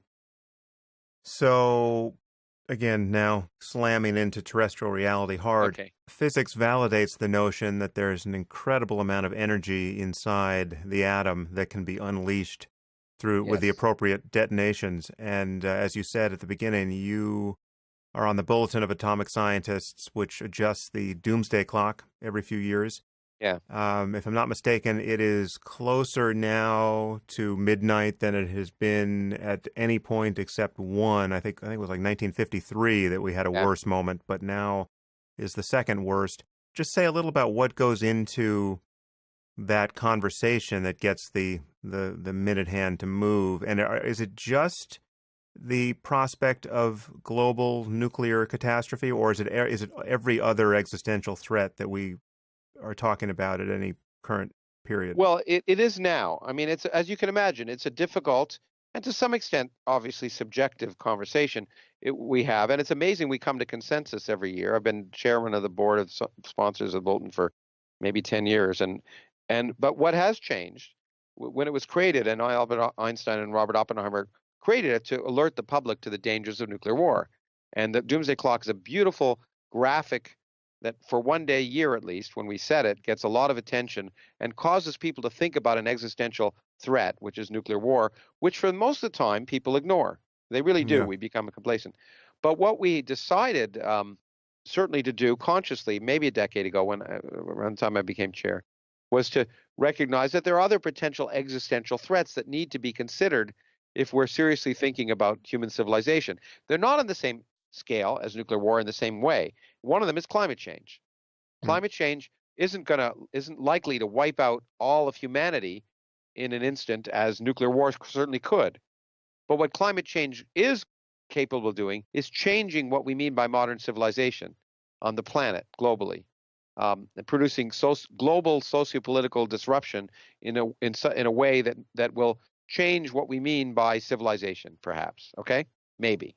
So, and it's also the other threats, by the way, that we look at are not. There's also the threat that an asteroid could hit the Earth, but those we're looking at the human-made. I was going to say man-made, but the human-made threats. So the ones that come from technology. Right. So climate change is one that we've incorporated, and another which we've started to incorporate. And this year, for the first time, when we announced it, as I pointed out, it's the first time that it actually, in our minds, had an impact on the actual value of the clock. Is another emerging technology, which is artificial intelligence, and particularly the cyber world, because of course that also presents a potential existential threat, as some people are, like some people publicly say they think it's the biggest one. I'm not necessarily in that mode, but there's no doubt that the development of intelligent machines will change the way we live, and in my mind, it could go in many different directions, good as well as bad. But what we pointed out is that it affected our decision in this case because of the way in which cyber warfare and hacking was potentially undermining confidence in democracy, Mm-hmm. and that, to the extent that democracy is a central part of what we view as a key part of modern civilization, at least in the West, was therefore important. And we viewed the fact that there was a loss of confidence in the democratic process during this election as one of the factors that concerned us. The other factors were specifically, and let me step back and say, you pointed out, as I think I did when we introduced it, that this is the closest to midnight it's been in 65 years or something. Well, that's a true statement. But to be fair, I think it's more important to realize that the absolute value of the clock at any time is less important than the derivative, the direction it's going. Mm-hmm. Because the direction it's going is the message we're trying to tell people. And what we said is that the direction is going closer to midnight. We only moved it 30 seconds because we said one of the reasons that we're moving it is that the President of the United States is making statements about nuclear weapons that are outrageous and terrifying. The incumbent president, at that time he wasn't yet president, but an individual who was about to be president of the United States was making statements which were extremely dangerous. At the same time, he's not the only person. Putin was making saber-rattling statements that were also dangerous. Mm. There were other factors like North Korea as well. And one of the reasons we moved it only 30 seconds was we try not to respond to individual events, we try to look at the global picture. And one of the things we said is, look, this person is not yet in office. There are statements that have been made and about both nuclear weapons, and the other thing was climate change. We said the governing party in what is potentially arguably the strongest, or whatever, how you want to say it, country in the world, the governing party denies science. Yeah. And so that was a great concern. But those were words. And we said actions speak louder than words. But words matter, especially when they come from a person who's about to be president. And we said, we are concerned by those words because they could be harbingers of actions. And what we really said, and and this comes back to, almost takes us full circle, which is that what we think we really want to tell the public is that they are if they're concerned about their future, they have to take their future into their own hands. Namely, that governments, and not just our government, other governments are not going to deal with nuclear weapons or climate change if people don't protest, if people don't raise their voices and demonstrate their concern. Because even in our democracy, which right now looks pretty fragile, it is still true that people, even if they may not care about what's good or bad for the country, they still care about being reelected. Hmm. And if the public, and there have been times in our history when having to do with nuclear weapons and also racism and Vietnam and other, if the public demonstrates that they're not that they won't tolerate it anymore, then it'll have an effect. And so the net thing we were saying is the world is getting more dangerous in part because the leaders of the world are not caretaking as they should, and they're being negligent. And we want the public needs to first understand the problems, which is, so it's education once again, and then needs to demonstrate that they're not complacent. Hmm. This complacency issue is an additional scary fact about our situation, because I think you said at the beginning here on this topic that people have more or less forgotten about the threat of nuclear war. And the Cold War has been behind us for the longest time until Yeah. suddenly now. And it seems like there's no threat. You and I used to grow up in a time. You're younger than me, but not that much younger. When at a time where at least I remember there were 50,000 nuclear weapons, and yeah, and even more ridiculously, people would do these things in school where they'd hide under their desks, to protect Yeah, them from nuclear war and all that. Sorry, but anyway, go on. yeah, those were strong desks. Yeah, So as you say, these nuclear weapons still exist. Not 50,000, but how many? What's the current number? Do you know? that's what people don't realize. That's why we want to educate them.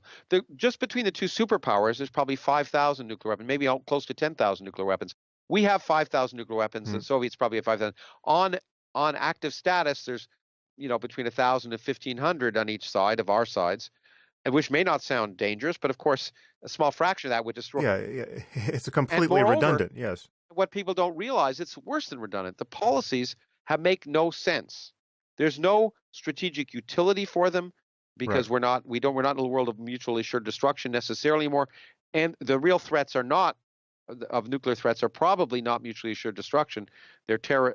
Anyway, we can go into those. But the thing is, what people don't realize is that of those thousand, a significant fraction of our weapons are on alert status, essentially launch on warning, Yeah. which made sense maybe in a world where we were expecting incoming 20,000 nuclear weapons, and there wasn't time for anyone to act before the world was obliterated or our country is obliterated. But in the modern world, there's no rational need. All it does is encourage the possibility of a catastrophic error. And Eric Schlosser and others have written great books Yeah.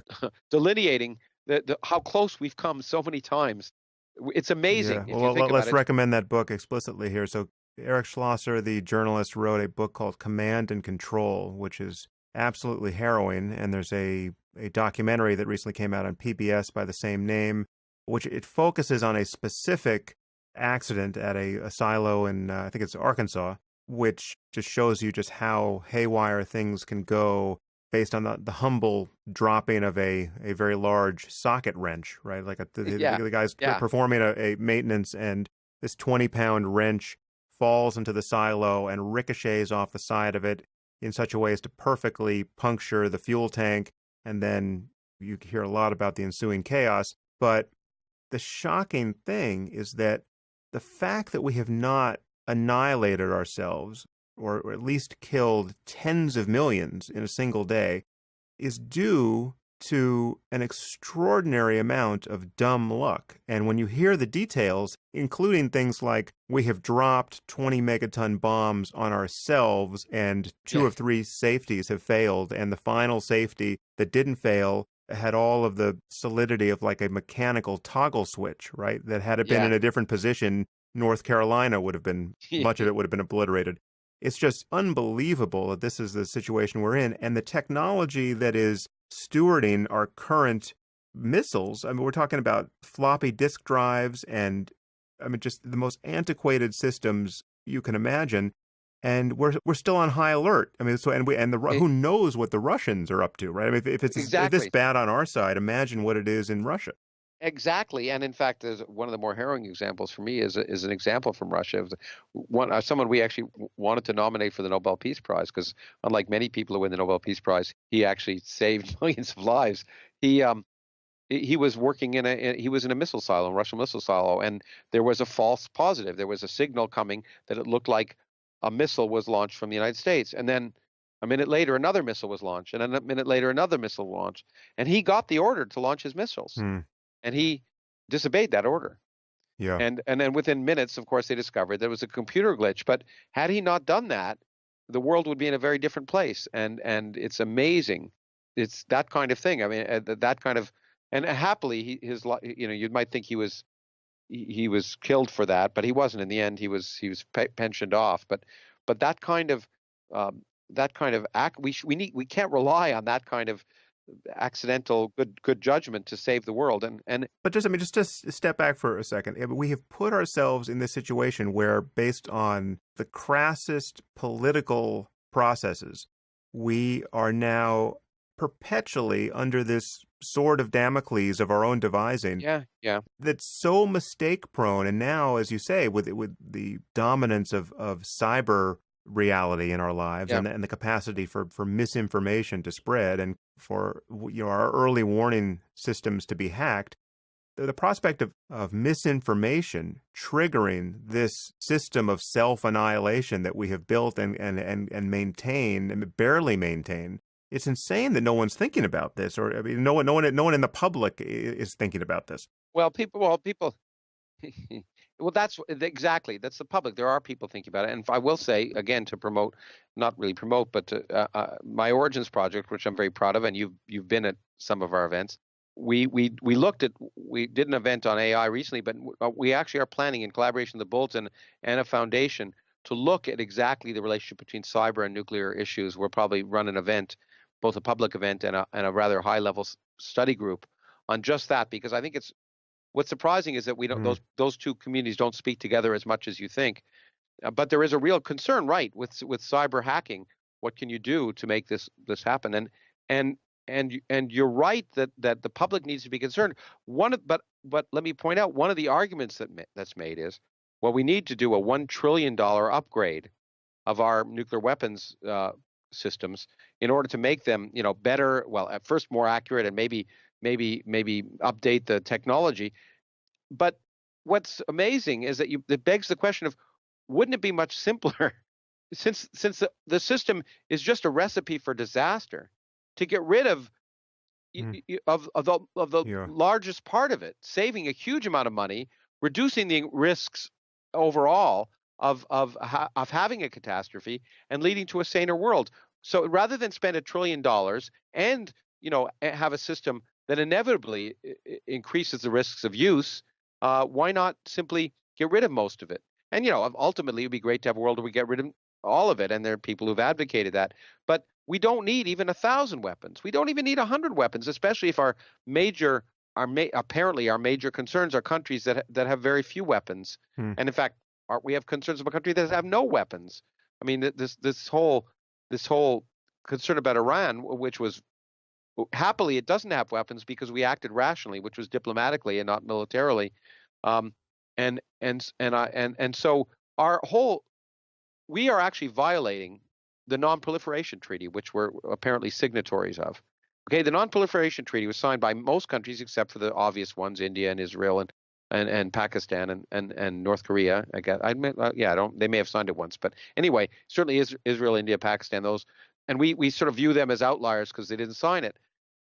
We are violating it because one of the things it said is we're trying to stop proliferation so that new countries do not gain access to nuclear weapons. But one of the requirements was that the nuclear countries Mm. work as actively as possible to disarm. And that we are not doing that in any way, shape, or form. Moreover, we're sending a signal to other countries. People react by the signals we send. It's the kind of thing that you're an expert on. And we're sending signals to countries that we value nuclear Yeah. weapons, that having nuclear weapons makes a difference. And if we send those signals, it's irrational for those countries not to want to Oh, yeah. possess them. Well, but just look at the fact that we can't do anything about North Korea or Pakistan because they have nukes. I mean, it's Yeah. proof positive that having nukes changes your status. Yeah, and we're right now we're talking about bombing Syria. I just got a note today that I mean moments ago that's being considered, but also of course Iran, uh, and and so what messages are we sending? We're sending the messages not just that that it means something to have nukes, but you know what? We think it means something for us to have nukes. So we're going to build better nukes and new nukes, and the only reason that can be is if we want to use them, right? But again, it's not just a message. It, in fact, does the destructive capacity of these bombs is so astonishing. And if you haven't looked at video of nuclear blasts in the last decade, go on YouTube and just look at some of the biggest explosions ever filmed. It is, and obviously I'm not saying this to you, Lawrence. I'm talking to our listeners.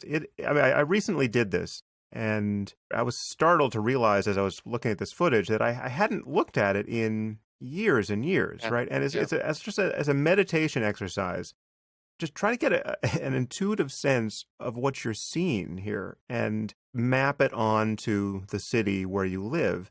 It's breathtaking on every level, morally, aesthetically. I mean, it's strangely beautiful too, which is also weird. Yeah.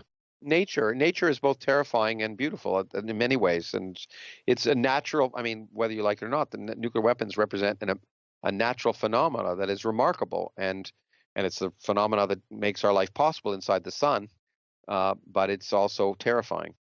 And the idea that this could be triggered by accident or error is one thing that we should find absolutely intolerable. And then there's this added layer, which we now confront in a way that I wasn't expecting we would ever confront it again, which is you could have people in charge of your government or other nuclear powers who are so carefree in their attitude toward the risks here, and even so open-minded about the prospect of using these weapons, which we have in the case of Trump, that it's an enormous problem to think about how we walk back from the precipice here, because you can't ignore is that in our current world, it matters whether you're a nuclear power.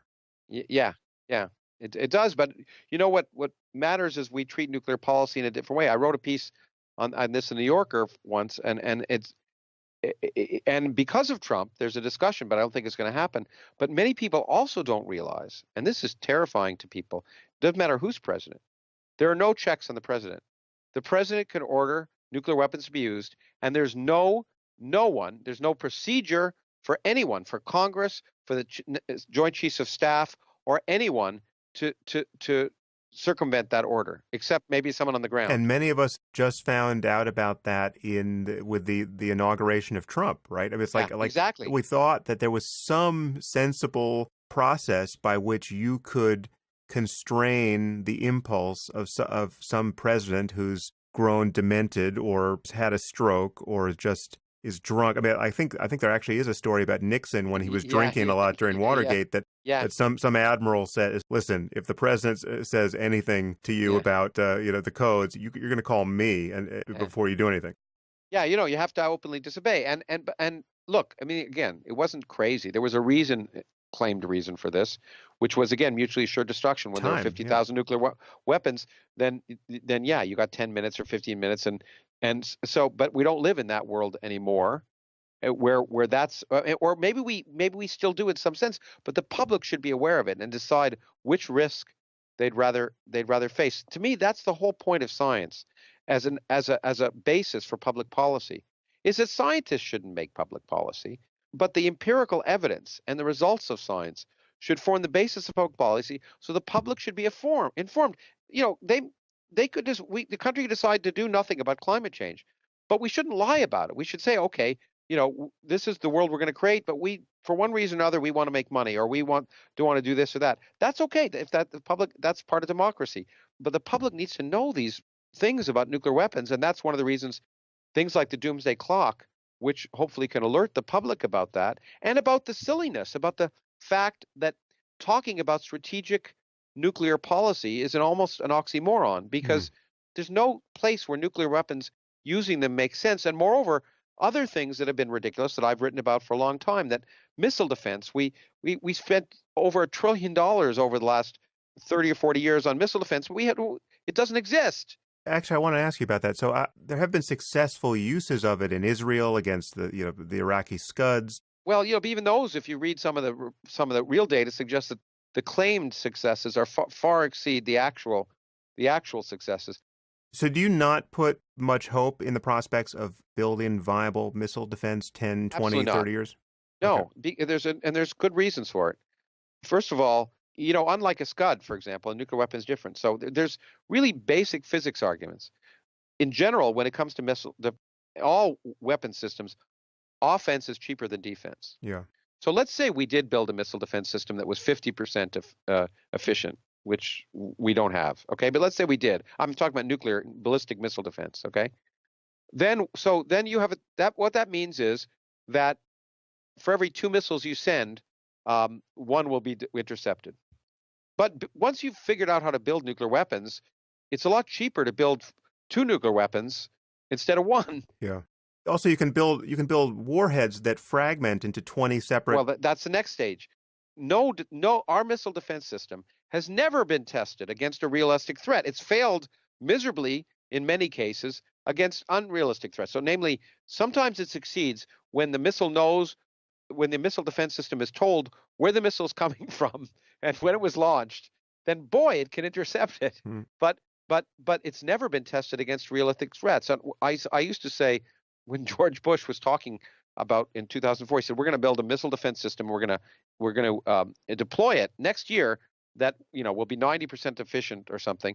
And it turned out that 50% of the American public thought we already had a missile defense. And what I said at the time was we should have kept it that way. We just say we have it. It's a lot cheaper. It's just as efficient.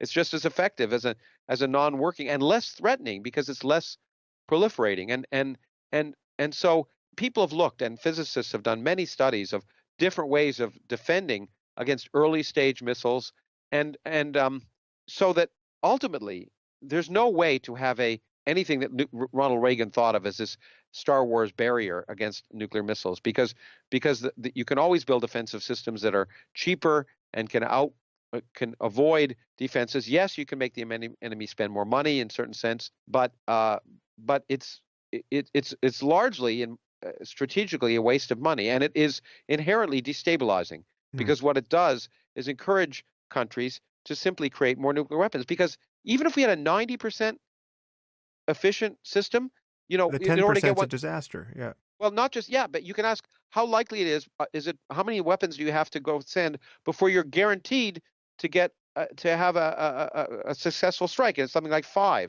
or 5. So you build instead of having 10 weapons, you have 50 weapons, right? And you have the same aggressive possible impact on this country. And so if you think about the logic of that, it sounds nice. It appeals like many things. It sounds nice to what we all want to believe. And again, I get back to that's what science is all about. We want to believe that these things are possible. We see them in Star Wars movies, and it would be nice to believe them, but we have to be skeptical of ourselves. Yeah.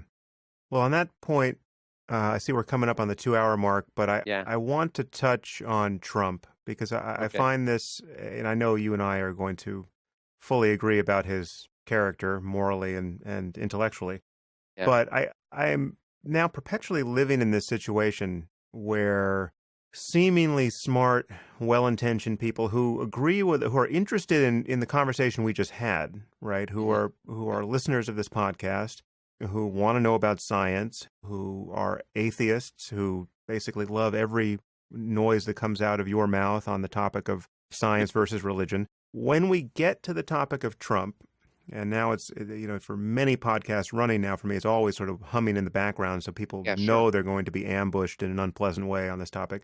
But when we land on Trump, the political intuitions divide so radically that you and I will now disqualify ourselves on every other conceivable topic because we are so wrong about Trump.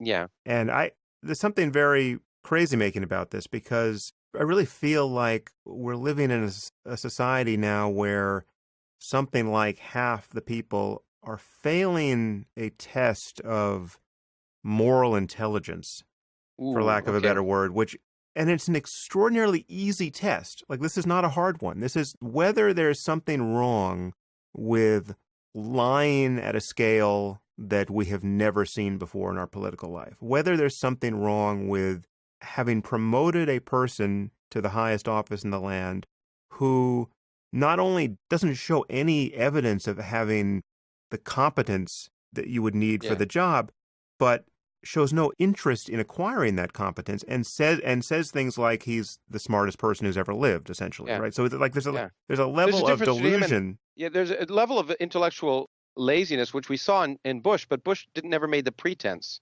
That's one of the major differences. Bush, was uninterested intellectually, not curious in many things, but he never made the pretense of being the smartest person who ever lived. And nor would he manufacture misinformation and Well, conspiracy sometimes. theory No, that at not this at the, not level. the level. It's just the velocity of the line, and it's just that, I mean, the thing that I've said this before, but people don't seem to get how, at least people on this side don't seem to get what a crucial piece this is, that it's not just the line, because normal lying in any context at least pays lip service to the importance of truth. Like if I'm going to lie to you now, I'm going to lie in a way that I hope you won't detect, right? So my lie will be crafted, its boundaries will be crafted. It's a bad jigsaw piece, but it's meant to fit in the space provided so that you won't detect it as a lie. What we have with people like Trump and his surrogates, Sean Spicer and Kellyanne Conway, we have a complete disregard for the reality testing of any possible audience, right? They just do not care that what they say maps onto That's reality at because all. they can do it with impunity. I think this is the point. I think it's not that people are willing to accept the lies, which I agree with you about. I think there's this cognitive dissonance, and I see it all the time because in responses to tweets I make or pieces I write, that people say these aren't lies. That they Everyone literally lies. It's well, all fake news. yeah, it's all fake news, and my reality is what I want it to be, and that is what's enabling this. That you can do that in the current climate, do that with impunity because of a whole bunch of series of steps of reducing the negative effects of inventing realities, the fact of being able to manufacture reality successfully in a way that matches on with what people want to believe. So people will want to believe that Trump has brought back jobs if he hasn't, or people, and they'll be convinced of that. And we're all that way. We all are that way at some level. And this is just an extreme version of that. And we're seeing how dangerous it is in ways that were sort of below the surface before. It's not, I think, that people are saying, I'm willing to accept him. There's a certain segment of the population who say, yeah, I know he's a liar, I know he's this, but he's going to help me one way or another. And the number of rich people I know say that, for example. But I think a large part of the population says, there's just no reality. They're all lying. And there's no, maybe, and what I want to believe, because I'm going to search for it on the internet, it validates my belief. And you can do that on the internet. Whatever you believe, you can find validated. And that's, again, keep coming back to that. I see no counter to that except to educate people on a much more basic level about how to tell fact from nonsense, how Hmm. to test ideas. And until we start educating young people who are in a world where they need that to become effective adults, if democracy is to survive, then I think we have huge problems. There's that one thing, and the other is, and I was trying to think of something where we could disagree, but is I think a lot of this is based on fear. And I wrote it again in a piece, I think in the New Yorker, that I think it was Goebbels, I can't remember, but he said, if you want to make people do what you want, doesn't matter whether you have a democracy or dictatorship, make them afraid. Yeah. So if you can breed an innate fear in people, then they're willing to believe anything because they're But the problem afraid. is there are good reasons to be afraid of Yeah, I things. know, We trafficked in fear for a good long while yeah, on this exactly, podcast. and it would be great to come back because I have issues to some extent with the utility of focusing on on fearing certain things that I think in a realistic level on a daily basis for in everyday life, and Americans aren't worth being debilitated in fear over and should not govern our decisions about how to act as individually or as a nation. And I think you and I disagree a little bit at that level. I think at the fundamental level we agree. But Actually, but so let's just pivot to that. Do you have 10 more minutes? Because sure, I'll take it. I'm psychic. I'm reading your mind now, and I Yeah, can tell that you are worried about the reception your New Yorker article on terrorism got. yeah, yeah. Well, that's one example. Yeah, So and let's talk about that. well, here let me talk about another piece that I was writing for the New Yorker, which I'm not because there's been an editorial change there, and I think Whether my pieces continue to appear in the same way it's not clear. I wrote a piece that I think would have appeared. It may not, but it's basically on the same thing, that I would argue that the real fundamentalist threat, the real one we have to worry about on a daily basis that affects millions of people in this country, is the fundamentalist Christian threat, not the fundamentalist Islamic threat. If I live in a Muslim country, I happen to think that then yes, it's a huge threat, because what they're trying to do is control hearts, minds, lives, and everything, and kill you and remove you if you don't buy into that nonsense. But I would argue that yes, of course, there are people who view the West as the enemy and would like their controlling of the hearts and minds to become broader. But I would argue that their first priority is to first control the hearts and minds of people in Muslim countries, and then to move beyond that. Yeah. But I would argue that the real people who are ultimately affecting in a negative way, in a real way, every day, are people like Mike Pence and the people who want to impose their religious fundamentalism on the women and the health of women and the happiness of gay couples and that really, in a real way, affect in every day this country. And so I think the average American on a daily basis, and this comes back to my article, which indeed was where I was vilified, and people use that term that I'd never heard of before, which was regressive left, which in some sense I heard emanated from you or your colleagues. I don't know the exact history of it. My colleague and friend Majid Nawaz, who I wrote this book with on Islam, he coined that term, but neither of us directed it at you. Well, I know that. I know you didn't, but I got many other people, of course, many people directed because they claimed that anyone who did not view Islam, the claim that I get a lot of times is, if you are not saying that Islam is the prime existential threat facing humanity at the current time, then you are regressive. Existential is a big word that I wouldn't add here, but so let me just ask you a few questions, because we agree about a lot here, and we may agree about everything. But I think at a fundamental level we probably do, but this could be our version of this is a moral double slit experiment where you're going through as a wave, I'm going through as a particle. Yeah. Well, let's just take the Pence piece. So what's interesting, and this leaving Islam and terrorism to one side just for a second, in my hopes for impeachment, however dimly framed they are at the moment, I think they'll bring themselves down, by the way. I think they're going to tumble. They're going to cut their own throats. But anyway, we'll see. But implicit there is that I would prefer Pence to Trump. And now that's quite a startling thing to realize, given how much I'm on the same page with you in my concern for Christian theocracy and just the malign influence of Christian dogmatism in our lives on every level, scientifically, socially. Yeah. So do you not share that preference? Would you pause if you had the impeachment button within reach? Would you hit it, or would you pause over the prospect of Pence? No, I agree with you. I have to say I agree with you. I'd prefer an evil prick to a lunatic, and I guess at some level that I think that might overstate it in Pence's case. I don't know why. I think he's fundamentally evil. I do. I think he's an evil man. You may know more about him than I do. And he's not evil. He's evil in the sense that let me as Steve Weinberg said, religion is such that there are good people and there are bad people. Good people do good things, bad people do bad things. When good people do bad things, it's religion. Yeah. So I don't think he hates people, but because of his fervent religion, what he ends up is wanting things that are evil. Right. So that's the point I want to make. Okay. So you wrote this article in the New Yorker, which suggested that the real problem is that we overreact to acts of man-made destruction, in this case terrorism, and if we could only just dial back our overreaction, we would realize that this is not as big a problem as everyone seems to think, and we wouldn't live in this much fear, and we wouldn't be fighting unnecessary wars, and we wouldn't have this grotesque expenditure of time and energy on a problem that it's still a problem, but it's mostly a problem for other people over there in Muslim societies who are getting blown up. And it's just that the body count, if you look at the body count, terrorism is not a great source of mortality in America or in the West, and is unlikely to become one. And we should rank order our concerns more or less in line with body count. And people attacked you for that. Viciously. I've never been more viciously attacked. I was amazed.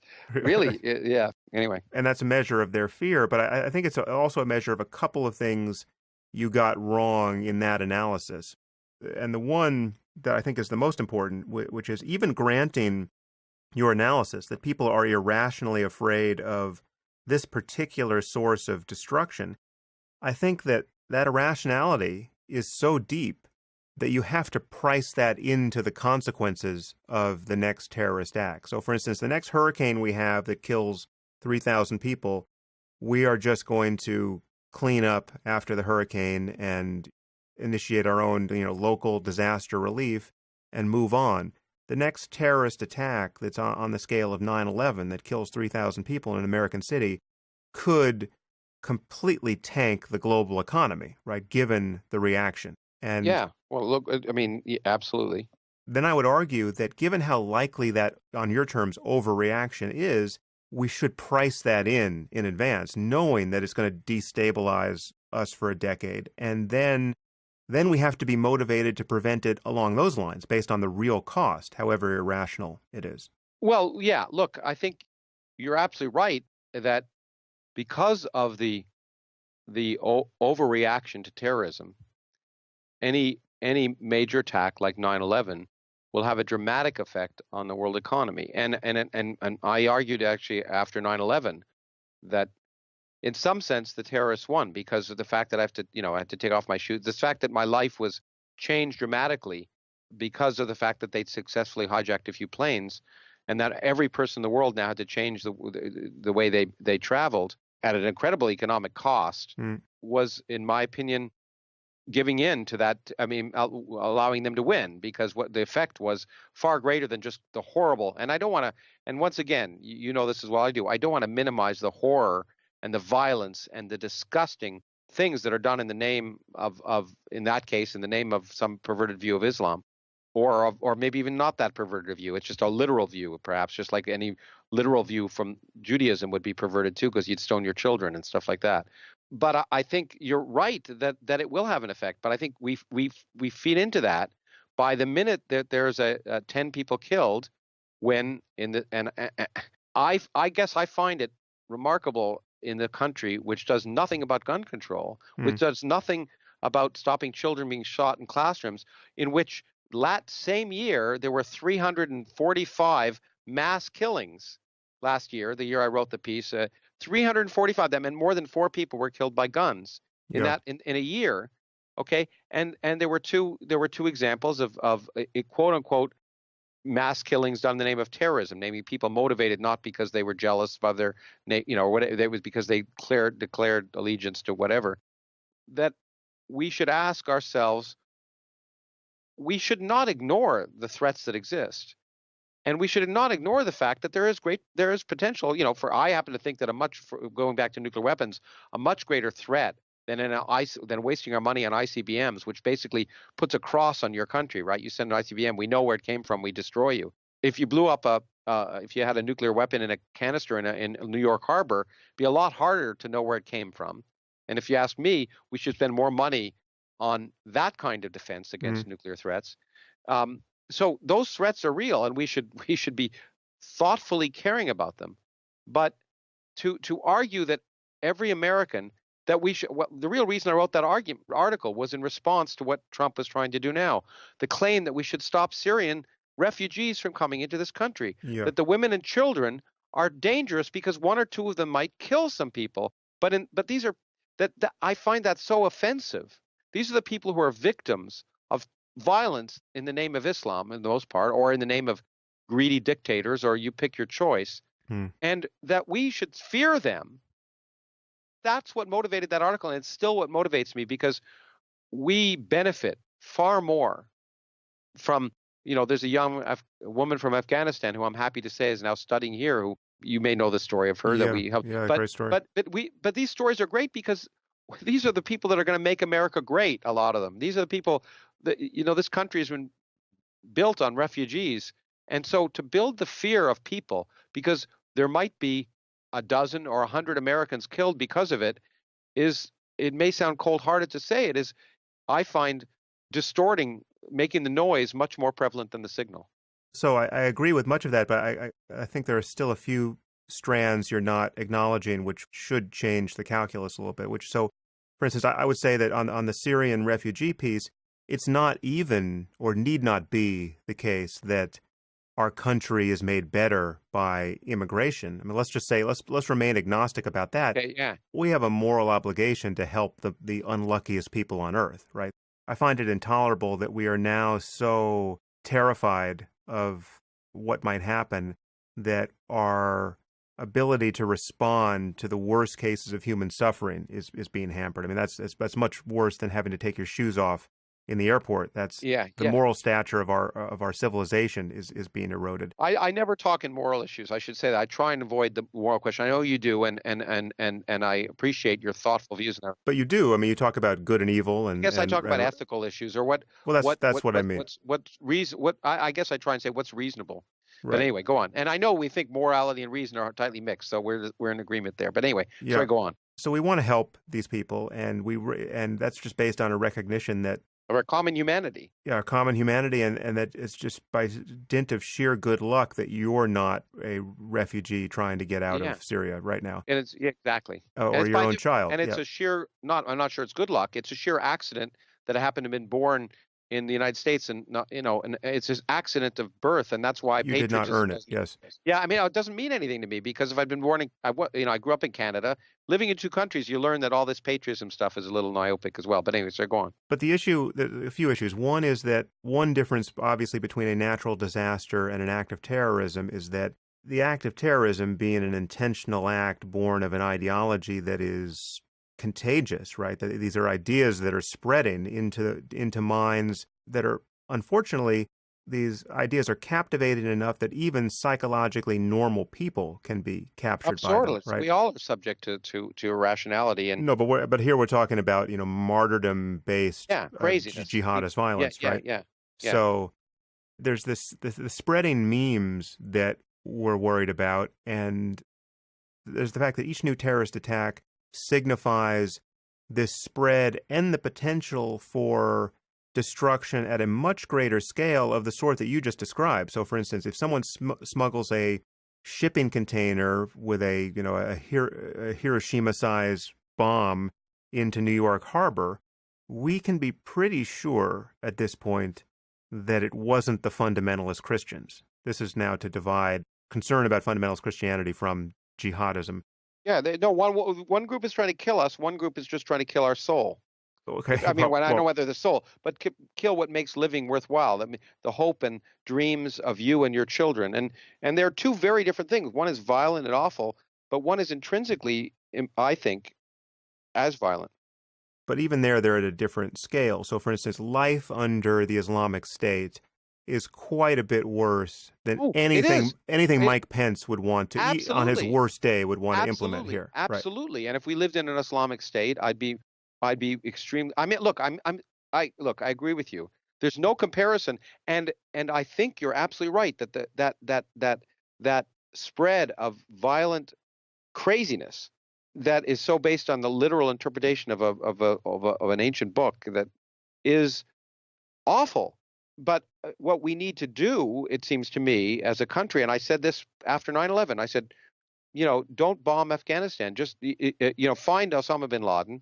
But what we need to do is build 1,000 schools in Afghanistan because we need to win the hearts and minds of the children who aren't being Right. educated. They're in madrasas. But the problem is you build schools in Afghanistan and you've got members of the Taliban throwing battery acid in the faces of little girls who are going to those schools, right? Like the one we saved who had to leave school at age 11. Exactly. So again, by the same analysis, if you're concerned about letting in the unluckiest people in the world so as to help them, you should be concerned to help them in place, right? So now Absolutely. the question is like, Absolutely. what should our common humanity dictate? And then I think you have to be sensitive to the difference between someone like Abu Bakr al-Baghdadi and Mike Pence. As Oh, bad as yeah, I mean, I'm sensitive to the difference of individuals no, but the worldviews that they would want to implement. and the worldviews. What I'm not, and let me say, we need to address both. But what I'm trying to indicate, and what is unpopular, is that there's no comparison between those two people in terms of their worldviews, except you can ask who has more impact on me on a daily basis, and or a young woman in Texas who can't get an abortion, who has more impact? Who should we be worrying about in terms of immediate impact on me right now?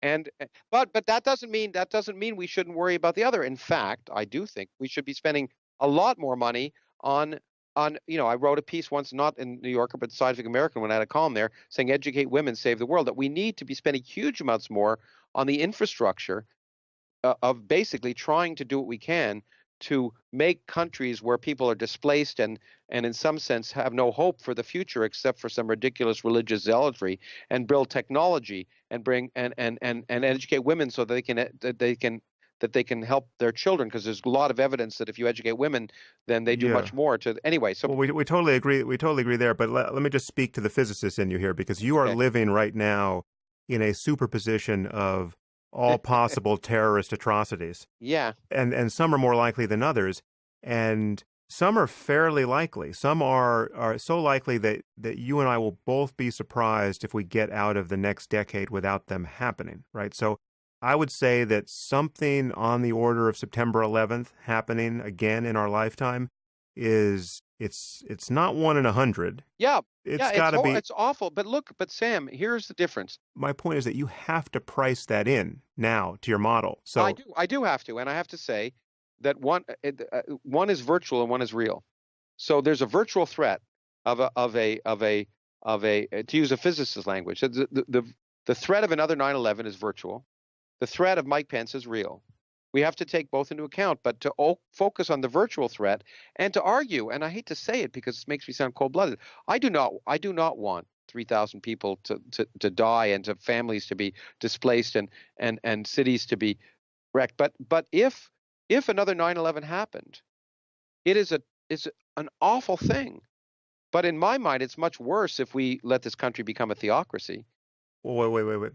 Just the virtual real distinction, I think, is untrue. It's just one is more salient to you. I mean, What's happening right now? One's happening right now. One is possible. well, I'll tell you what's happening right now. You know that There are people planning. there's intelligence about people planning Yeah, that you're you and right. I You're just right. don't have access to, right? You're And there right. are plots being foiled. And I mean, Yeah, but how one's many people overt. are Okay, waking up what this I guess morning what I trying to say is figure out how to kill what I want to 3,000 say is people? that one's overt and one's hidden.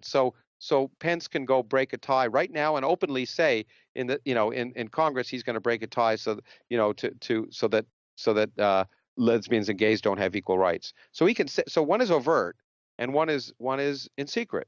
But to somehow I guess I am more I frankly I guess what I'm saying, when I do the calculus, at the moment I'm more terrified in this country, and terrified is not the word because I don't get terrified. I don't think of those kind of things. I'm more concerned about the threat on the hearts, minds, lives, and daily life in the immediate sense Hmm. of Mike Pence.